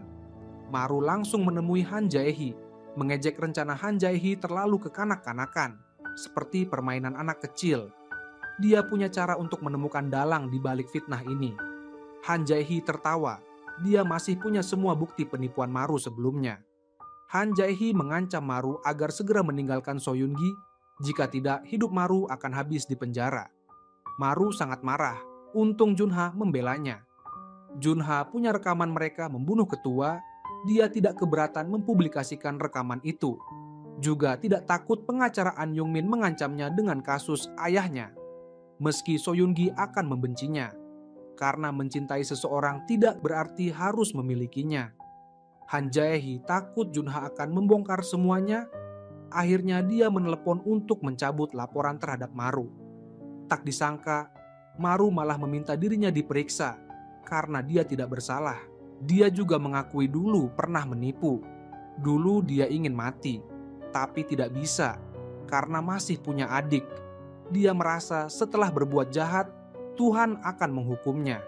Tapi sekarang dia tidak ingin mati karena sudah punya alasan untuk hidup. Jaksa tidak menuntut kasus penipuannya, malah membersihkan nama Maru. Han Jae-hee mengira Maru membantu So Yun-gi hanya untuk membalas dendam padanya. Dia menemui So Yun-gi yang tampak takut melihat Han Jae-hee di depan pintu. Dia menelepon Maru. Maru memintanya menunggu dan jangan membuka pintu. Tapi So Yun-gi tidak mau terus bersembunyi di balik Maru. Dia membukakan pintu untuk Han Jae-hee. Begitu masuk, Han Jae-hee langsung bertanya, kenapa So Yun-gi menghancurkan hidupnya hanya untuk melawan dirinya. Maru hanya memanfaatkan So Yun-gi. Kata-kata Han Jae-hee sangat menusuk So Yun-gi. Dia teringat pertengkaran dengan Han Jae-hee, juga ucapan Junha. bahwa Maru memanfaatkannya. Karena terlalu tertekan, dia langsung pingsan. Saat itu Maru datang, langsung memeluk Soyungi dan memarahi Han Jae-hee, menyuruhnya pergi. Han Jae-hee sangat terkejut, tidak percaya Maru mengusirnya. Dia merasa kehilangan sesuatu. Maru duduk di samping tempat tidur menjaga Soyungi. Junha diam-diam mengawasi mereka dari belakang. Dia ingin mendekat tapi menahan diri. Meski hatinya sangat sakit, dia tetap pergi. Maru tertidur di samping tempat tidur. Saat bangun, Soyungi sudah tidak ada. Dia panik mencari kemana-mana. Saat menemukannya, dia agak marah. Tapi Soyungi hanya memandangnya bingung, bertanya, "Kamu siapa?" Pulang ke rumah, hanya karena melihat sebuah foto, Soyungi langsung kehilangan kontrol emosi, membanting semua barang di meja, lalu pingsan karena terlalu emosi. Maru memeluknya sampai pagi, wajahnya penuh rasa aiba.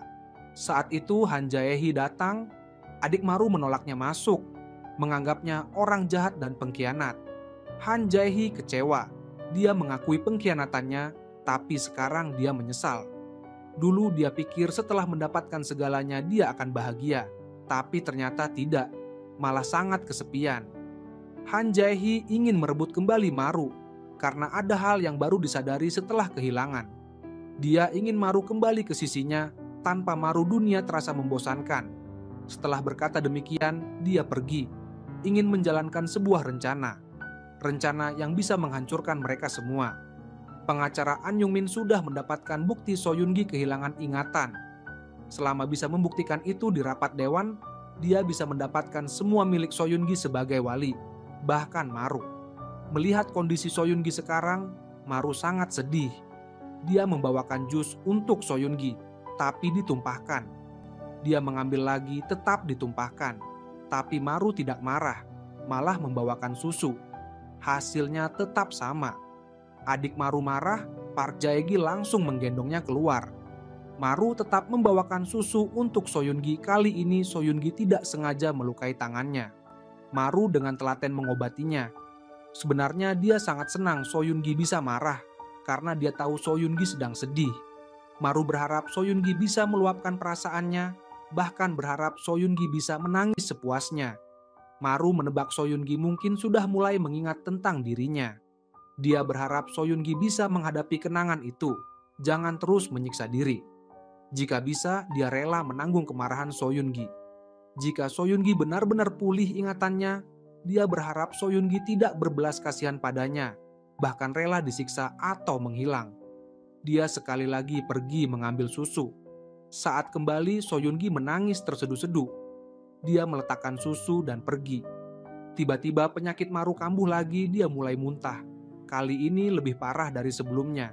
Keringat bercucuran. Sementara di lantai atas, Soyungi menangis sejadi-jadinya. Keesokan harinya, Soyungi turun, tampak sudah normal. Dia bilang semalam bermimpi panjang. Dalam mimpi Maru adalah orang jahat. Maru bertanya, "Kalau nanti kau pulih ingatan dan tahu aku benar-benar orang jahat bagaimana?" Soyungi bilang dia pasti tidak akan memaafkan Maru. Pasti akan membencinya. Maru tersenyum bahagia. Soyungi menemui Junha.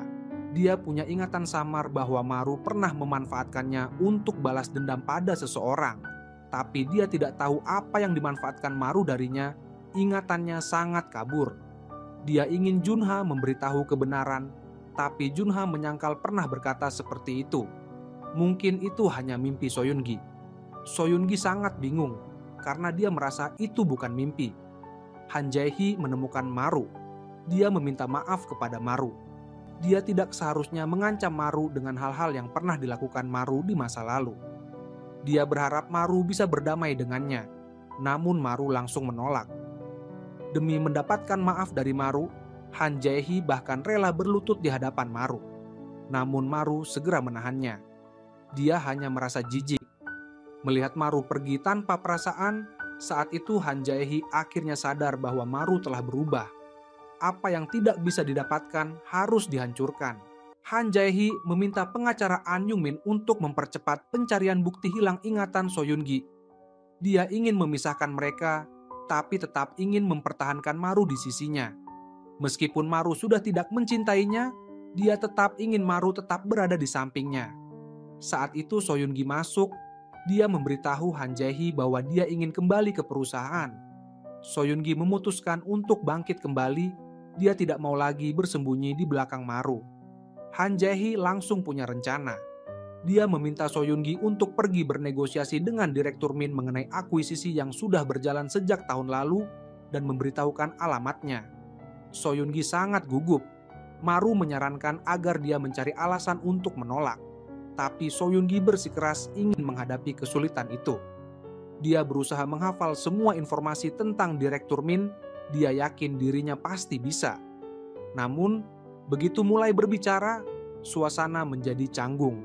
Karena ternyata Han Jae-hee mengatur agar dia bertemu dengan investor lain, Direktur Nam. Han Jae-hee memang ingin mempermalukannya. Tak heran, Soyun-gi gagal. Dia membuat Direktur Nam marah dan pergi. Han Jae-hee bahkan menelepon dan memarahinya karena tidak becus bekerja. Han Jae-hee sama sekali tidak mau mengakui bahwa ini adalah rencananya sendiri. Soyun-gi ingin membantah, tapi Maru langsung merebut telepon dan menutupnya. Dia tahu ini adalah jebakan dari Han Jae-hee. Karena kejadian itu, Soyun-gi merasa sangat malu. Hari pertama kerja, dia sudah membuat perusahaan kehilangan seorang investor. Soyun-gi sangat terpukul. Untuk pertama kalinya, dia merasa dirinya sangat tidak berguna. Dia ingin menyerah. Dia berbaring di tempat tidur, menghindari kenyataan. Namun Maru langsung menariknya dari tempat tidur dan membawanya ke depan rumah Direktur Nam. Dia ingin Soyun-gi menghadapi semuanya sendiri. Soyun-gi pun berdiri sendirian di depan pintu sampai malam. Maru diam-diam mengawasinya dari kejauhan. Dia merasa iba, tapi dia harus melakukan ini. Soyun-gi dengan tulus meminta maaf kepada Direktur Nam, juga mengakui bahwa dia kehilangan ingatan. Dia berharap Direktur Nam bisa memaafkannya. Direktur Nam tersentuh oleh ketulusan Soyun-gi. Dia menelepon Han Jae-hee dan memutuskan untuk menyerahkan proyek itu kepada Soyun-gi. Wajah Han Jae-hee pun berubah drastis. Dia segera mengadakan rapat dewan dan ingin menyingkirkan Soyun-gi. Saat dia hendak mengumumkan bahwa Soyun-gi kehilangan ingatan, sebuah kertas dikirimkan kepadanya. Di atasnya tertulis, "Mari kita bicarakan tentang usahamu menculik Soyun-gi." Han Jae-hee panik. Ternyata Maru membawa Han Jae-sik ke sana.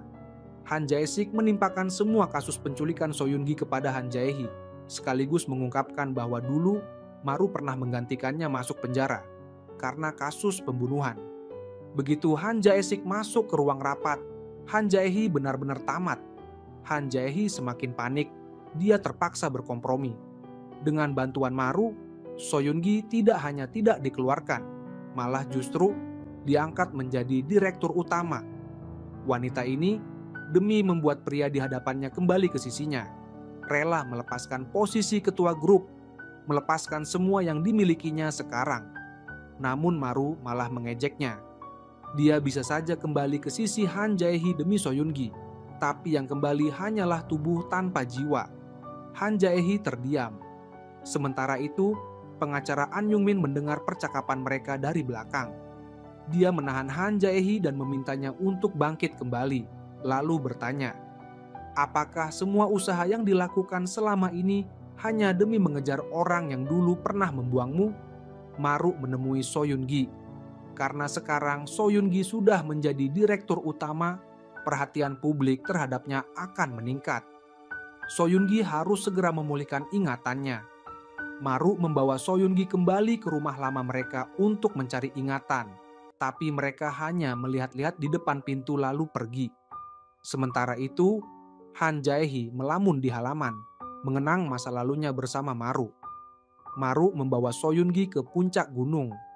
Dia memberitahu Soyun-gi bahwa disinilah dulu mereka pernah berpisah. Namun Soyun-gi sama sekali tidak bisa mengingatnya. Dalam perjalanan pulang, Soyun-gi bertanya pada Maru apakah mereka pernah berciuman. Maru menyangkal. Soyun-gi tampak kecewa, lalu diam-diam melepaskan tangan Maru. Keesokan harinya, Junha memberitahu Maru bahwa Han Jae-hee telah menggelapkan aset perusahaan dan menimpakan kesalahan kepada Soyun-gi. Maru sangat marah. Marah karena Han Jae-hee hanya bisa bermain intrik seperti ini. Maru tidak memberitahu Soyun-gi, melainkan memutuskan untuk menyelesaikan masalah ini sendiri. Dia menemui kepala keuangan perusahaan, berpura-pura sudah memiliki bukti bahwa kepala keuangan membuat laporan palsu. Dia meminta kepala keuangan untuk mengklarifikasi kebenaran besok, dan hanya memberinya waktu 1 hari untuk berpikir, lalu pergi. Namun, anak buah An Yung-min bersama beberapa preman sudah menunggu di dekat sana. An Yung-min takut Han Jae-hee akan meninggalkannya demi Maru. Takut Han Jae-hee akan pergi darinya, jadi Maru harus disingkirkan. Saat Maru mendapat kabar, polisi sudah datang ke rumahnya untuk menangkapnya, menuduhnya membunuh kepala keuangan perusahaan. Semua orang sangat khawatir padanya. Dia tahu dirinya dijebak, tapi dia belum bisa ditangkap sekarang. Soyun-gi mengetahui bahwa Maru menemui kepala keuangan demi dirinya. Dia merasa sangat bersalah karena dia selalu saja merepotkan Maru. Namun Junha berkata bahwa itu memang sudah seharusnya dilakukan Maru, tapi dia tidak menjelaskan alasannya. Han Jae-hee juga mendapat kabar bahwa Maru membunuh orang. Dia sangat terkejut. Sementara itu, Maru bersembunyi di kamar mandi Han Jae-hee. Han Jae-hee dengan wajah cemas bertanya pada Maru, kenapa dia membunuh orang? Namun Maru mengira Han Jae-hee hanya pura-pura baik. Dia yakin Han Jae-hee yang menjebaknya. Dia tidak banyak membahas soal pembunuhan itu, malah meminta Han Jae-hee untuk mengklarifikasi kebenaran demi Soyun-gi dan meminta Han Jae-hee meminta maaf pada Soyun-gi. Saat itu, Han Jae-hee mendapat telepon dari pengacara An yang menanyakan apakah Maru ada di kantornya. Han Jae-hee menyangkal, namun polisi tetap datang. Han Jae-hee ingin menjelaskan sesuatu tapi tidak bisa berkata-kata. Dia hanya bisa bertanya pada pengacara An Yung-min kenapa menjebak Maru. Pengacara An Yung-min berkata dia hanya melakukan apa yang seharusnya dilakukan, hanya menarik Han Jae-hee saat dia berjalan di jalan yang salah. Saat itu, Soyun-gi dengan wajah marah menemui Han Jae-hee. Dia rela melepaskan segalanya, rela mundur dari perusahaan asalkan Maru dibebaskan. Han Jae-hee sangat tidak percaya. Dia bertanya kenapa. Soyun-gi berkata dibandingkan perusahaan, dia lebih mencintai Maru. Apa salahnya memilih orang yang lebih dicintai di antara dua pilihan? Dia balik bertanya pada Han Jae-hee, bukankah kamu juga akan memilih seperti itu? Han Jae-hee tidak percaya. Dia mengira Soyun-gi sudah gila. Hanya orang gila yang akan membuat pilihan seperti itu, karena dia juga mencintai Maru. Dia mulai cemburu pada Soyun-gi. Dia tidak akan pernah membiarkan Soyun-gi mendapatkan Maru. Han Jae-hee menyuap mantan pacar Soyun-gi di Amerika agar berusaha memisahkan mereka. Pria itu menunjukkan foto-foto masa lalu mereka pada Soyun-gi. Dengan penuh perasaan menceritakan kenangan mereka, cinta pertama, detak jantung pertama, ciuman pertama. Kata-kata itu sangat menyakiti Soyun-gi. Dia pun teringat ciuman pertamanya adalah dengan Maru. Teringat pernah menyatakan cinta pada Maru di tengah hujan. Teringat pernah berkata, aku mencintaimu pada Maru. Dia sadar pria di depannya berbohong. Dia melepaskan tangan pria itu dan pergi. Soyun-gi ingin menemui Maru. Dia ingin menunggu Maru keluar, karena Han Jae-hee sudah meminta pelaku sebenarnya untuk menyerahkan diri, dan Maru akan segera dibebaskan hari ini. Han Jae-hee ingin menjemputnya. Pada saat yang sama, Maru keluar, dan Soyun-gi sudah menunggunya. Namun Soyun-gi malah memarahi Maru, menyebutnya penipu, tidak akan memaafkan Maru. Senyum Maru pun membeku, ketakutannya menjadi kenyataan. Tak disangka Soyun-gi berkata, kenapa kamu menyangkal bahwa kita pernah berciuman? Maru langsung lega. Sebenarnya dia tidak berharap Soyun-gi memulihkan ingatannya, bahkan agak takut. Dia langsung menahan Soyun-gi yang hendak pergi, lalu tiba-tiba menciumnya. Saat itu Han Jae-hee melihat mereka dari kejauhan, hatinya sangat sakit, marah, dan sedih. Soyun-gi membawa Maru ke rumah lama mereka, tempat dia pernah menyatakan cinta pada Maru. Dia membagikan kebahagiaan karena ingatannya telah kembali. Dia ingin menikah dengan Maru, ingin menjadi keluarga. Maru setuju, tapi persetujuannya tampak kurang meyakinkan. Soyun-gi sangat bahagia. Dia membawa Maru ke toko gaun pengantin, membayangkan dirinya memakai gaun itu, merasa pasti akan sangat bahagia. Setelah memilih gaun, mereka harus mencari tempat dan bulan madu. bahkan ingin punya 9 anak, lebih baik bisa membentuk tim bisbol. Maru melihat wajah bahagia Soyun-gi, dia agak takut Soyun-gi benar-benar memulihkan semua ingatannya. Maka dia berkata pada Soyun-gi, "Nanti setelah kamu benar-benar pulih ingatan, baru kita menikah." Soyun-gi bertanya kenapa. Maru punya kekhawatiran sendiri, tapi tidak mengatakannya. Dia hanya berkata, "Setelah kamu benar-benar pulih ingatan, jika saat itu kamu masih ingin menikah denganku, jika perasaanmu tidak berubah, saat itu aku tidak akan pernah melepaskanmu." Mereka saling menatap dengan perasaan campur aduk, lalu berpelukan. Di sisi lain, Han Jae-hee yang sedang sedih pergi ke bar kecil tempat dia dan Maru pernah datang. Dia ingin mabuk, namun pria tua di sebelahnya berniat jahat, tapi malah kena batunya. Han Jae-hee melampiaskan semua emosinya, memaki semua orang di sana. Untung pengacara An Yung Min menemukannya dan membawanya pulang. Melihat wanita yang dicintainya begitu menderita, dia merasa iba. Meskipun bukan untuk dirinya, dia ingin mencium Han Jae-hee, tapi Han Jae-hee menghindar. Di hati Han Jae-hee hanya ada Maru. Sampai sekarang dia masih menganggap Soyun-gi gila. Han Jae-hee merasa tidak salah telah meninggalkan Maru. Siapapun tidak akan memilih Maru, dia merasa Soyun-gi yang salah. Sebenarnya dia menyesal telah memilih jalan ini, tapi dia hanya menghibur diri, tidak mau menghadapi kenyataan. Pengacara An Yung Min langsung mengungkapkan isi hati Han Jae-hee, bahwa Han Jae-hee ingin kembali ke masa lalu, tapi bawah sadarnya tidak mau melepaskan semua yang dimilikinya. Dia ingin memiliki keduanya. Sedangkan An Yung Min, dia menempuh jalan ini demi Han Jae-hee, demi mewujudkan keinginan Han Jae-hee untuk berada di puncak. Dia sampai membunuh ketua lama yang sangat berjasa padanya. Dia berharap Han Jae-hee bisa bangkit kembali. Jika tidak, dia tidak keberatan menambah satu nyawa lagi di tangannya. Dan orang itu adalah Maru. Setelah berkata demikian, dia pun pergi. Soyun-gi berusaha mengingat kembali kejadian saat kecelakaan. Tapi dia tetap tidak bisa melihat wajah pria di seberang. Dia ingin mencari informasi di internet, tapi tidak ada informasi apapun tentang orang itu. Park Jae-gil menemui Maru, karena dia tahu Maru sakit parah. Dia duduk di lantai dan mulai menangis, menyesal karena tidak tahu sahabatnya sakit separah itu. Maru buru-buru menutup mulutnya, dia tidak ingin adik perempuannya. Dan Soyun-gi tahu soal ini. Mereka pergi ke bar, Park Jae-gil meneteskan air mata, meminta Maru segera ke rumah sakit untuk operasi. Dia tidak berani membayangkan Maru melakukan hal gila demi adik dan Soyun-gi. Sekarang dia hampir mati, tapi masih bisa tersenyum santai. Maru tidak bisa operasi sekarang, karena hutang Soyun-gi belum lunas, itu adalah tanggungannya. Sekarang adiknya hampir sembuh, Soyun-gi juga ada di sisinya. Mereka berangkat dan pulang kerja bersama, setiap hari bisa melihat senyum Soyun-gi. Dia sudah tidak ingin operasi lagi, takut gagal, takut lumpuh, lebih takut kehilangan ingatan. Dia ingin menikmati waktu bahagia yang indah seperti mimpi ini. Park Jae-gil sudah menangis terseduh-seduh, tapi Maru malah tersenyum. Menenangkan Park Jae-gil bahwa dia tidak akan mati. Meminta Park Jae-gil tidak khawatir. Han Jae-hee, demi menyingkirkan Soyun-gi, menyebarkan kabar bahwa Soyun-gi kehilangan ingatan. Dewan direksi yang mendapat kabar itu akan mencopot jabatan Soyun-gi. Namun yang tidak dia duga, Junha memutuskan agar Maru dan Soyun-gi menikah pura-pura. Lalu Maru bisa mengambil alih hak pengelolaan aset Soyun-gi. Han Jae-hee menemui Maru, memohon agar Maru tidak menikahi Soyun-gi, meminta Maru memikirkan cara lain, tidak harus menikah.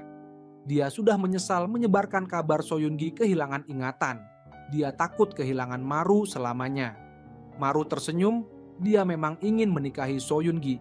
Karena dia mencintai Soyun-gi, rela melakukan apapun untuk Soyun-gi. Han Jae-hee pergi dengan putus asa. Dia bertemu Soyun-gi demi menggagalkan pernikahan mereka. Dia ingin mengungkapkan hubungan masa lalunya dengan Maru, tapi Junha yang lewat langsung memotongnya. Meski hanya menikah pura-pura, Soyun-gi sangat bahagia. Dia merasa ini adalah sandiwara yang menjadi kenyataan. Junha menyiapkan daftar pertanyaan sulit yang mungkin muncul di rapat dan meminta Soyun-gi menghafalnya. Soyungi ingin Junha membantu mencari tahu nama orang yang mengalami kecelakaan dengannya. Dia merasa bersalah dan penasaran. Maru langsung tegang. Untung Junha tidak mengatakan yang sebenarnya, malah berbohong bahwa orang itu sudah sembuh dan perusahaan sudah membayar ganti rugi besar, jadi Soyungi tidak perlu khawatir. Saat Soyungi kembali ke kantor, dia menemukan sebuah dokumen. Isinya laporan kecelakaan dan nama di atasnya adalah Maru. Dia tidak percaya melihat nama Maru, lalu semua ingatannya kembali. Dia terduduk di lantai, sulit menerima kenyataan ini. Saat itu Maru datang memanggilnya untuk rapat. Soyungi tidak memberitahu bahwa dia sudah pulih ingatan, malah pura-pura tidak terjadi apa-apa. Di rapat, Soyungi tidak menjawab sesuai data, malah langsung mengakui bahwa dia kehilangan ingatan dan bersedia mengundurkan diri dari jabatan direktur utama. Dia akan berusaha dengan kemampuannya sendiri untuk kembali ke posisi itu. Semua orang tidak percaya, tapi Maru memuji tindakannya, karena inilah Soyungi yang dia kenal. Soyungi agak terkejut, karena Maru adalah satu-satunya yang memujinya.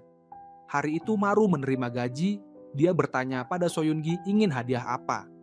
Soyungi bilang bunga, tas, dan bubble tea. Yang terpenting, dia ingin sebuah ciuman.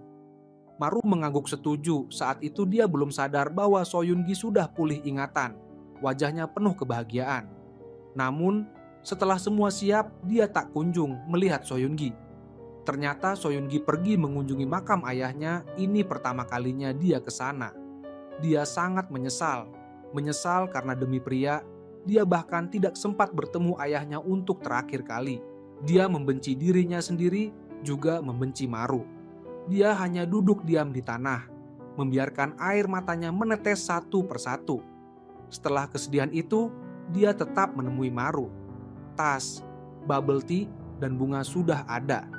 Maru mengangkat wajahnya, ini hadiah keempat, lalu menciumnya dalam-dalam. Namun di tengah keintiman itu, Soyungi perlahan membuka matanya, tak tahu apa yang sedang dia pikirkan. Keesokan paginya, Soyungi membuka-buka buku harian lama. Isinya penuh dengan ungkapan cinta untuk Maru, tapi sekarang terasa sangat menusuk. Dia turun ke bawah, memeluk Maru dari belakang, berkata bahwa dia bermimpi. Dalam mimpi ada 100 orang, semuanya mengaku sebagai ayah, teman, dan kekasihnya. Semua berkata manis, tapi Maru tidak berkata apa-apa. Dia terus memanggil nama Maru, sangat berharap Maru mau mengatakan satu kata cinta padanya. Meski bohong pun dia akan percaya. Tapi Maru malah semakin menjauh hingga akhirnya menghilang. Saat itu, Maru berkata pada Soyungi, maukah pergi bersamanya ke tempat di mana tidak ada yang mengenal mereka? Soyungi setuju. Maru sangat bahagia. Dia diam-diam meletakkan cincin yang sudah lama disiapkan di meja Soyungi, tapi tanpa sengaja menemukan buku harian yang sudah disobek di lantai. Dia tahu Soyungi sudah pulih ingatan, karena laporan kecelakaan itu memang dia yang menaruhnya. Dia benar-benar bahagia untuk Soyungi, tapi juga takut Soyungi akan meninggalkannya. Junha membawa undangan pernikahan akan diadakan 2 minggu lagi. Soyungi sangat bahagia melihat undangan itu. Dia ingin membagikan kebahagiaan ini pada Maru, tapi Maru sudah tahu Soyungi berbohong. Ini menandakan setelah Soyungi pulih ingatan, dia tidak lagi mempercayai Maru.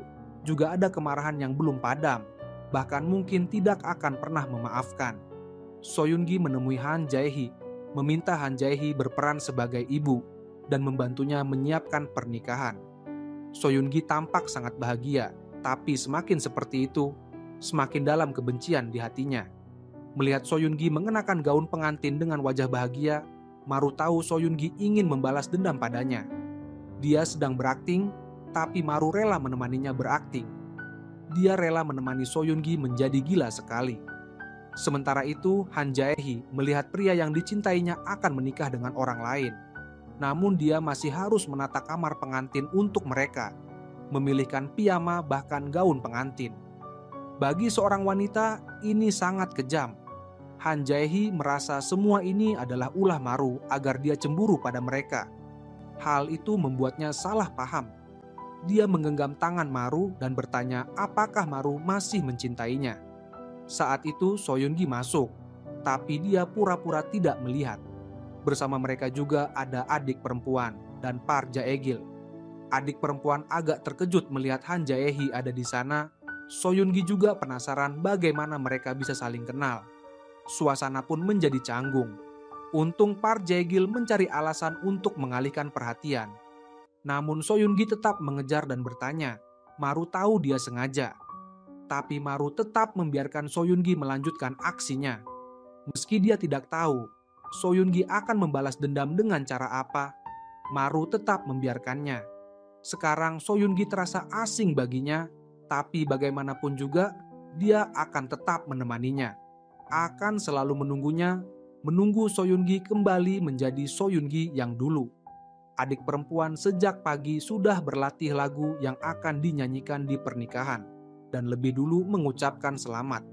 So Yun-gi menerimanya dengan senyum, tapi senyumnya sangat dipaksakan. So Yun-gi turun ke bawah dan memeluk Maru, membagikan ucapan selamat dari adiknya kepada Maru. Dia ingin selalu bahagia bersama Maru.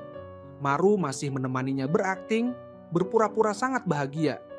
Han Jae-hee masih belum bisa melupakan Maru. Dia dengan tulus meminta maaf pada Maru. Jika bukan karena kejadian itu, Maru sekarang pasti sudah menjadi dokter yang hebat.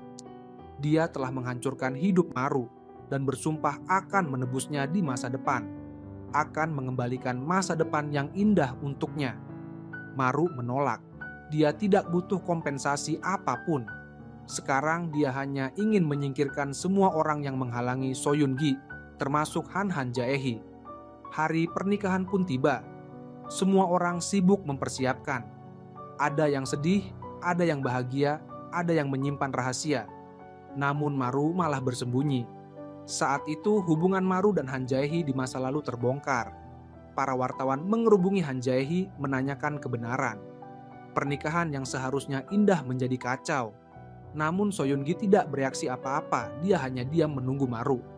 Tak lama, semua orang pergi. Bahkan dekorasi pun sudah dibereskan.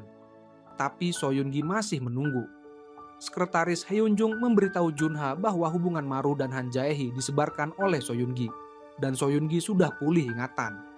Junha sangat terkejut. Saat itu Maru datang, melepas jaketnya dan menyelimuti So Yun-gi, lalu menggandengnya keluar. Mereka pergi ke tepi laut. Maru berkata pada So Yun-gi, "Aku sudah tahu kau telah pulih ingatan. Kau tahu siapa aku dan semua tentangku." So Yun-gi tampak bingung, seolah-olah rahasianya terbongkar. Konon hari pernikahan adalah hari paling bahagia bagi seorang wanita. Tapi dia justru menghancurkan pernikahannya sendiri. Karena dia ingin balas dendam, ingin mempermalukan Maru. Maru tahu betapa besar kebencian So Yun-gi padanya. Dia rela menanggung semuanya, tapi dia tidak ingin So Yun-gi ikut terseret. Jika bisa, dia berharap kebencian So Yun-gi hanya tertuju pada dirinya dan Han Jae-hee, bukan menyiksa diri sendiri. Namun dia tidak tahu betapa dalam kebencian So Yun-gi. Demi Maru, So Yun-gi bahkan tidak sempat melihat ayahnya untuk terakhir kali. Sekarang So Yun-gi tidak peduli apapun, asalkan bisa membalas dendam pada mereka, dia rela melakukan apa saja. Karena itulah gaya aslinya. Meski Maru selalu baik dan peduli padanya, So Yun-gi merasa itu memang sudah seharusnya dilakukan Maru. Maru hanya kasihan atau merasa bersalah padanya. Maru terdiam, tidak tahu harus menjawab apa. Mungkin semua yang dikatakan So Yun-gi benar. Junha datang dan membawa So Yun-gi pergi. Maru sangat sedih, seperti kehilangan sesuatu secara tiba-tiba. Dia tahu So Yun-gi sudah bukan miliknya lagi, tapi Maru tetap memutuskan untuk membantu So Yun-gi merebut kembali segalanya. Maru menemui Han Jae-hee. Han Jae-hee bertanya apakah berita hari ini disebarkan oleh Maru. Maru mengaku tujuannya memang untuk menghancurkan Han Jae-hee, lalu membawanya pergi. Dia juga berkata masih mencintai Han Jae-hee. Ada hal-hal yang baru disadari setelah kehilangan. Hati Han Jae-hee pun bergejolak. Jika Maru benar-benar mencintai So Yun-gi, tidak ada alasan untuk membongkar masalah ini. Han Jae-hee percaya, tapi pengacara An Yung-min sangat marah, menyuruh Maru diam dan mengusirnya. Han Jae-hee mengingatkan Maru agar hati-hati pada pengacaraan, karena dia mungkin akan melakukan hal gila. Tapi Maru tidak peduli. Dia merapikan rambut Han Jae-hee. Kali ini dia datang demi Han Jae-hee. ingin mendapatkan Han Jae-hee. Karena semuanya sudah terbongkar, lebih baik mereka kabur bersama. Han Jae-hee mulai tergoda, tapi tetap tidak percaya pada Maru. Dia tahu Maru mencintai So Yoon-gi, dan semua ini hanya untuk menjatuhkan dirinya. Maru terlalu mengenal Han Jae-hee, bahkan lebih dari dirinya sendiri. So Yoon-gi berendam di bak mandi, mengira dirinya akan membenci Maru, membenci, bahkan meremehkannya. Tapi dia sadar, dia tidak bisa membenci. Dia sudah berusaha keras meyakinkan diri sendiri bahwa Maru mencintai Han Jae-hee, hanya memanfaatkannya. Maru menghancurkan hidupnya, dan semua yang dilakukan Maru hanya karena rasa bersalah. Tapi tetap saja dia tidak bisa membenci. Dia pikir jika semua orang tahu hubungan Maru dan Han Jae-hee, dia bisa melupakan perasaannya pada Maru. Meski dia ingin berubah pikiran, meski sangat mencintai Maru, meski tidak peduli apapun, setidaknya seluruh dunia akan menghalangi mereka. Dia merasa dirinya benar, setidaknya arwah ayahnya akan sedikit terhibur. Tapi dia tetap tidak bisa melupakan. Dia terlalu merindukan Maru. Dia berkata, dia sangat merindukan Maru, hingga membuat Junha yang ada di sampingnya ikut patah hati. Keesokan harinya, pengacara An Yung-min mencekik kerah Han Jae-hee, sangat marah, karena semua usahanya hampir hancur oleh wanita ini. Dulu Han Jae-hee yang mendekatinya, memintanya menjadi pria untuknya, memintanya melindungi Han Jae-hee. Dia yang membuat Han Jae-hee duduk di kursi ketua, tapi sekarang Han Jae-hee ingin melepaskan semuanya demi Maru. Pengacara An Yung-min sangat marah. Dia berkata pada Han Jae-hee, "Aku sudah membunuh orang untukmu, sudah melakukan segalanya untukmu. Tapi sekarang kau ingin meninggalkanku demi Maru." Han Jae-hee hanya bisa menangis. Dia berkata, "Maafkan aku tidak bisa hidup tanpa Maru." Pengacara An Yung-min semakin marah. Dia berkata, "Kalau begitu aku akan membunuh Maru agar kau tidak bisa memilikinya."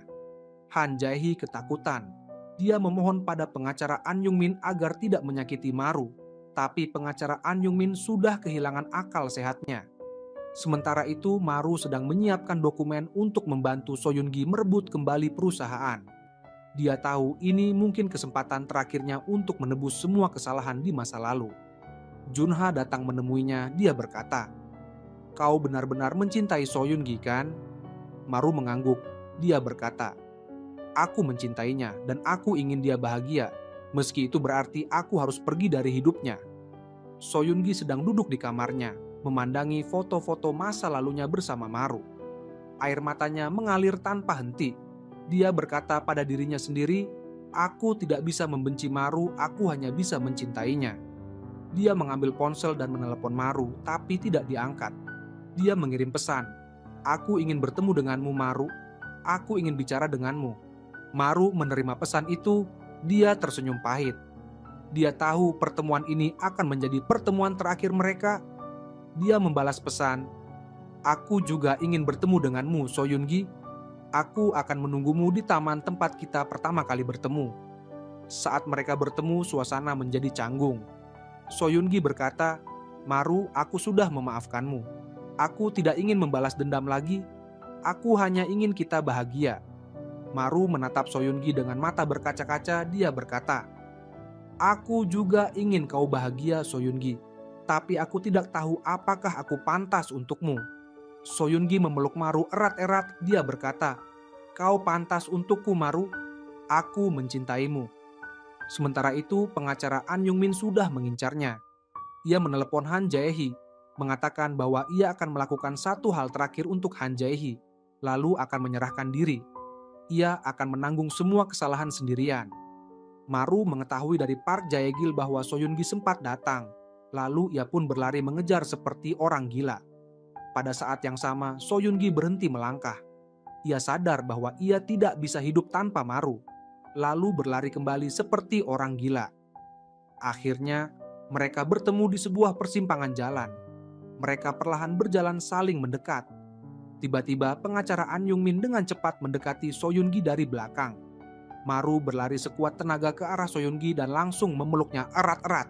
Saat itu, waktu seolah berhenti. Mereka berdua hanya berpelukan dengan tenang. Soyungi membawa Maru ke taman. Ia punya banyak hal yang ingin dikatakan pada Maru, sementara Maru menahan rasa sakit yang hebat. Ia tidak ingin membuat Soyungi khawatir lagi, jadi ia berbohong dengan mengatakan bahwa ia harus kembali ke rumah sakit sekarang, berharap Soyungi segera pergi. Saat hendak pergi, Soyungi menatap Maru dengan berat hati. Ia ingin menanyakan satu hal pada Maru. Mengapa hari itu di terowongan Maru tidak menghindar? Namun bibir Maru sudah mulai bergetar. Meski begitu, ia tetap berusaha tersenyum dan berkata bahwa ia sudah tidak ingat lagi. Soyungi pun memberinya ciuman hangat, dan Maru tetap membalas dengan penuh semangat. Meski wajahnya sudah pucat dan ia hampir tak sanggup bertahan. Setelah Soyungi pergi, Maru tak bisa menahan diri lagi, darah segar sudah membasahi telapak tangannya. Ia berjalan pulang dengan tertatih-tatih. Soyungi bertanya mengapa hari itu Maru tidak menghindar. Sebenarnya setelah Soyungi pergi hari itu, Maru merasa kehilangan segalanya dan seketika merasa hidup ini sangat melelahkan. Ia berharap bisa memulai kembali, berharap di kehidupan berikutnya bisa bertemu Soyungi lagi dan memiliki hubungan yang sederhana, tanpa cinta dan dendam, hanya cinta yang sederhana. Han Jae-hee akhirnya memilih menyerahkan diri, mengakui semua kesalahan yang pernah diperbuatnya, sekaligus membersihkan nama Maru dari tuduhan pembunuhan. 7 tahun kemudian, seorang gadis kecil sedang berlatih pertunjukan. Ibunya merekam video dan ayahnya masih tidur. Ia butuh ciuman manis agar bisa bangun. Park Jae-gil setiap hari datang ke toko Han Jae-sik untuk membeli ayam goreng. Sementara seorang wanita meletakkan secari kertas di meja bar, mengeluhkan surat cinta Han Jae-sik yang tidak masuk akal dan penuh salah tulis. Di ranjang rumah sakit, seorang gadis kecil bertanya pada dokter di depannya. Katanya, kamu lulusan universitas di Amerika. Kenapa mau jadi dokter di kota kecil ini? Pria itu menjawab bahwa dulu ia dikeluarkan karena suatu masalah, tapi seorang profesor di Amerika membantunya menyelesaikan kuliah. Ia memilih jadi dokter di tempat ini karena tempat ini indah dan banyak gadis cantik. Wanita di belakang menunjuk dirinya sendiri pada gadis kecil itu, bertanya pada pria itu apakah gadis yang dimaksud termasuk dirinya. Pria itu menjawab tidak yakin. Karena operasi itu, Maru kehilangan semua ingatannya. Sementara Soyungi membuka kedai kopi di sebelah klinik Maru, dan Maru setiap hari datang ke sana. Soyungi diam-diam memotret Maru, tapi ketahuan oleh Maru. Maru bertanya apakah Soyungi menyukainya, dan Soyungi mengaku tanpa ragu. Di akhir cerita, mereka berdua duduk di bawah sinar matahari senja. Maru dengan malu-malu mendorong sebuah kotak ke tengah-tengah mereka, berisi cincin berlian yang dulu ingin ia berikan pada Soyungi. Mereka saling menatap dan tersenyum bahagia, seolah Maru terlahir kembali. Inilah kehidupan sederhana yang ia dambakan, juga cinta sederhana yang ia inginkan. Dan cerita pun berakhir.